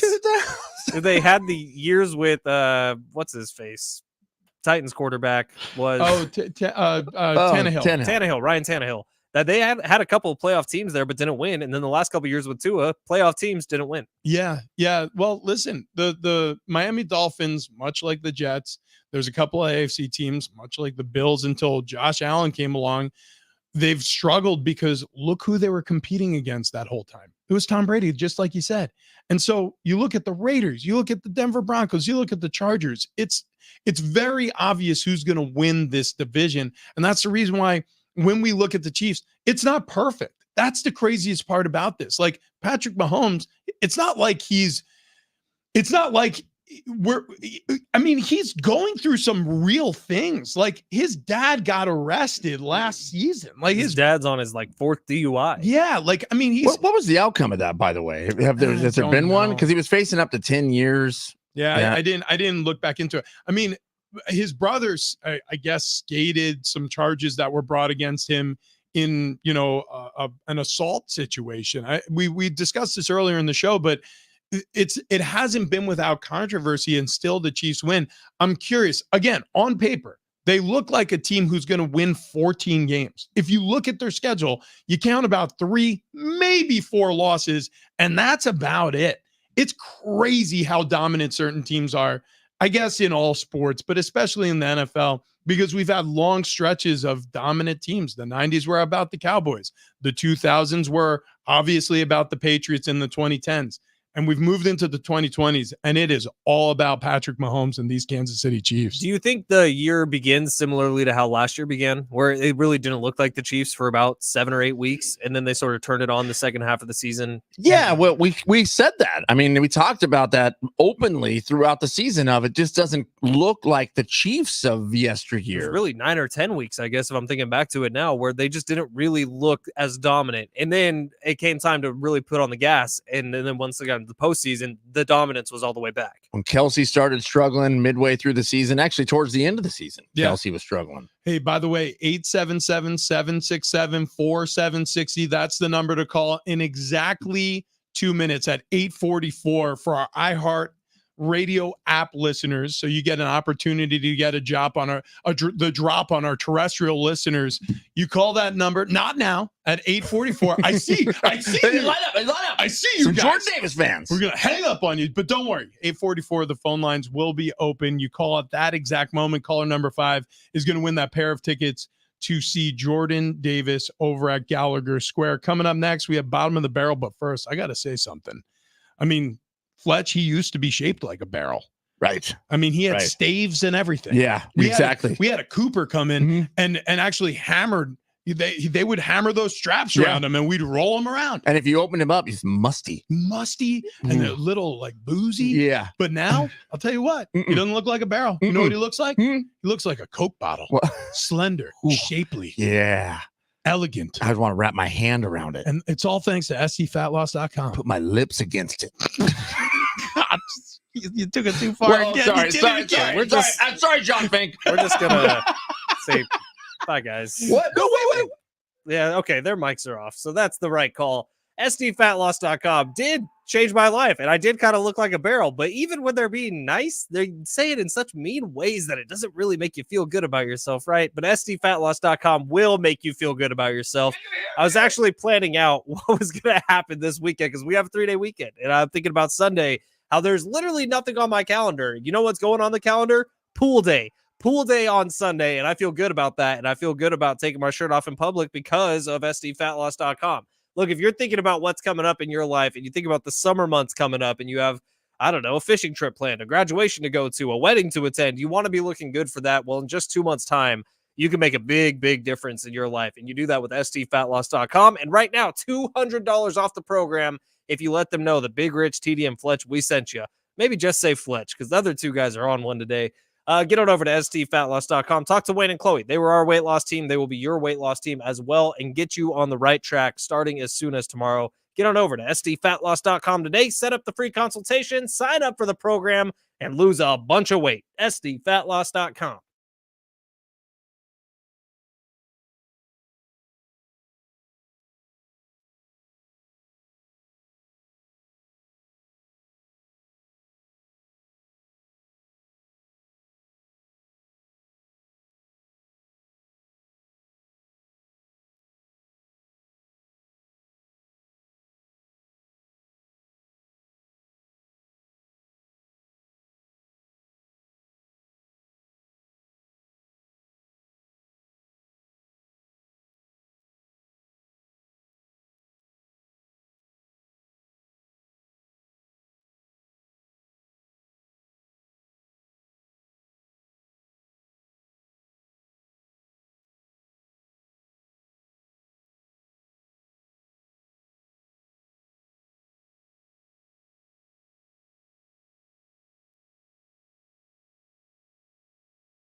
Hey, it's Big Rich for Golden Triangle Plastic Surgery, the Man Zone. Medical Director, Dr. Roy David. He's a double board certified plastic surgeon. However, I don't want to talk to you about plastic surgery. I want to talk to you about testosterone replacement therapy. If you are low on testosterone, you absolutely need to come down to the Man Zone. If you don't know, you also need to come down to the Man Zone. Here's the deal. Once you turn 40, your testosterone starts to drop. Now, it's not a steep drop for certain men. Sometimes it takes time, but over time, everybody's losing testosterone every single day, every single month, every single year you're alive.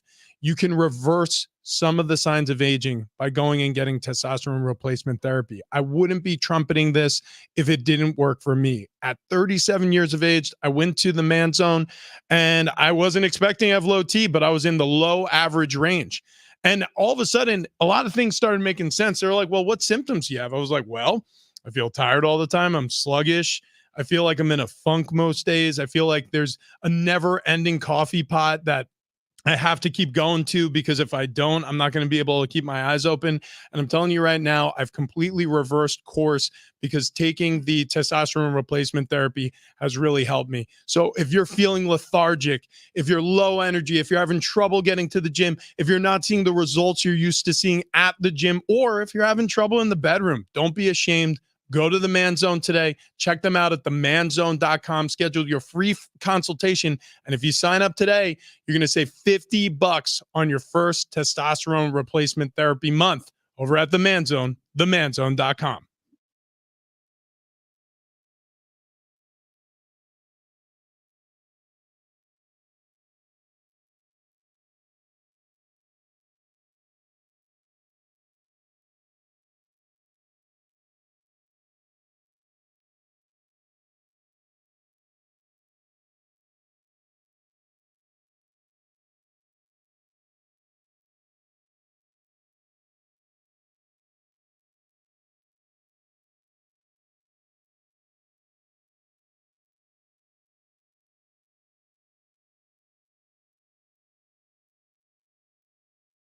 Big Rich, CD and Fletch, San Diego Sports 760, winding down the day here. We're just hours away from first pitch as the Padres are going to be taking on the Reds in just about 7 hours. Ooh, Joey Musgrove's going to be on the mound. Yeah, we talked to Kevin Acey tomorrow. Oh, yeah. We can ask him about the chili. Our Padres insider. We'll see if he's going to try some Skyline chili while he's out in Cincinnati. Although Kevin Acey will not.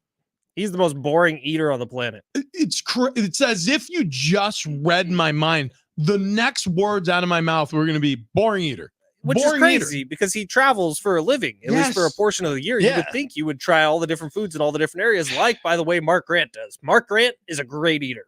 He is a party eater. Okay. Yep. I feel like, Mud can we send this? Maybe we call Kevin after the show. We get him to do a little food review of the Skyline chili. Darren did this last year, if you remember. He had Kevin, he literally sent Rocky Mountain oysters to the press box where Kevin was so he could eat cow balls. Yeah, right. Did he do it? He did. Wow. What did he say about him? I don't remember. Have you guys, either of you, ever eaten Rocky Mountain oysters? No. I've never even seen them outside of it. I would not. I still don't know if I have, because I feel like I was misled. So I ate something fried one time and somebody told me that they were cow balls. And I was like, were they really? They just kind of tasted like fried meatballs. And they said, oh yeah. And then I was like, all right. And then, but we had been drinking, so I didn't really think very much of it. And it's kind of a faint memory, but that's it. I'll tell you right now, I'd do it again. I'd try it. Would? Yeah. Man, not me. I stay away from almost everything now. I was scarred as a child. I was probably 10, 12 years old. I was at a wedding. There was a buffet. Yeah. I piled up a plate of onion rings. I'm diving into them. I'm like, these are the worst onion rings I've ever had. Like calamari. Calamari is awesome. I scraped that right into the garbage can. Can we take you to sushi? No, I've had sushi. Can we take you to like a good sushi spot? I went to a place that somebody said is a good sushi spot. I mean, you want to go to, sure, let's go to sushi. It's not going to be any different. You know what it tastes like? Fish. Yeah, dude. It's delicious. Wait, do you eat cooked fish? Nah. I mean, if I do, Sarah told me you eat salmon. Yeah, but you know what I do with it is I cover it in ketchup. I mean, 1,000, like completely covered. How offended will the sushi chef be if we show up and he takes like his spicy tuna roll? You want to get offended? He's just dumping Heinz ketchup onto the plate. Rich, go ahead and ask Travis how he would like his steak. No. What? How do you eat your steak? Like medium well. That's not what you said on Saturday. I said medium well is fine. You said who's AJ Preller eats his steak medium well. He eats his steak like well done. But well done. Well done's too far. Like medium well, medium to medium well. Well, it depends on the steak. You are a terrible eater too. You and Kevin AC, you could go sit at the kids' table. Me and Fletch will dine like the gods. I would eat Skyline chili as long as you didn't put onions on it. Every picture has onions. But medium rare is like the threshold. I feel like that's the minimum. No. Dude, no. Listen, it's got to be like cooked. Like I was telling Travis that, like, oh, I know why AJ Preller, like, we can't trust him. It's because he orders his steaks well done, and Travis is like, what's wrong with that? You said medium well, and I said that doesn't sound bad. I can't believe. How did we not know this about you? Because he hides it. Because he's ashamed of it. Of course, I'm not ashamed of it. We need to. If you're ashamed, we should take you to the man zone. You save $50 if you mention Big Rich. Hey, Fletch, who do we thank? Well, John Fink, if he was able to get a word in. Wow. Oh, okay. By the way, text line calling Travis Dale Kanye West with the whole, I'm going to let you finish, John Fink, but. Wow.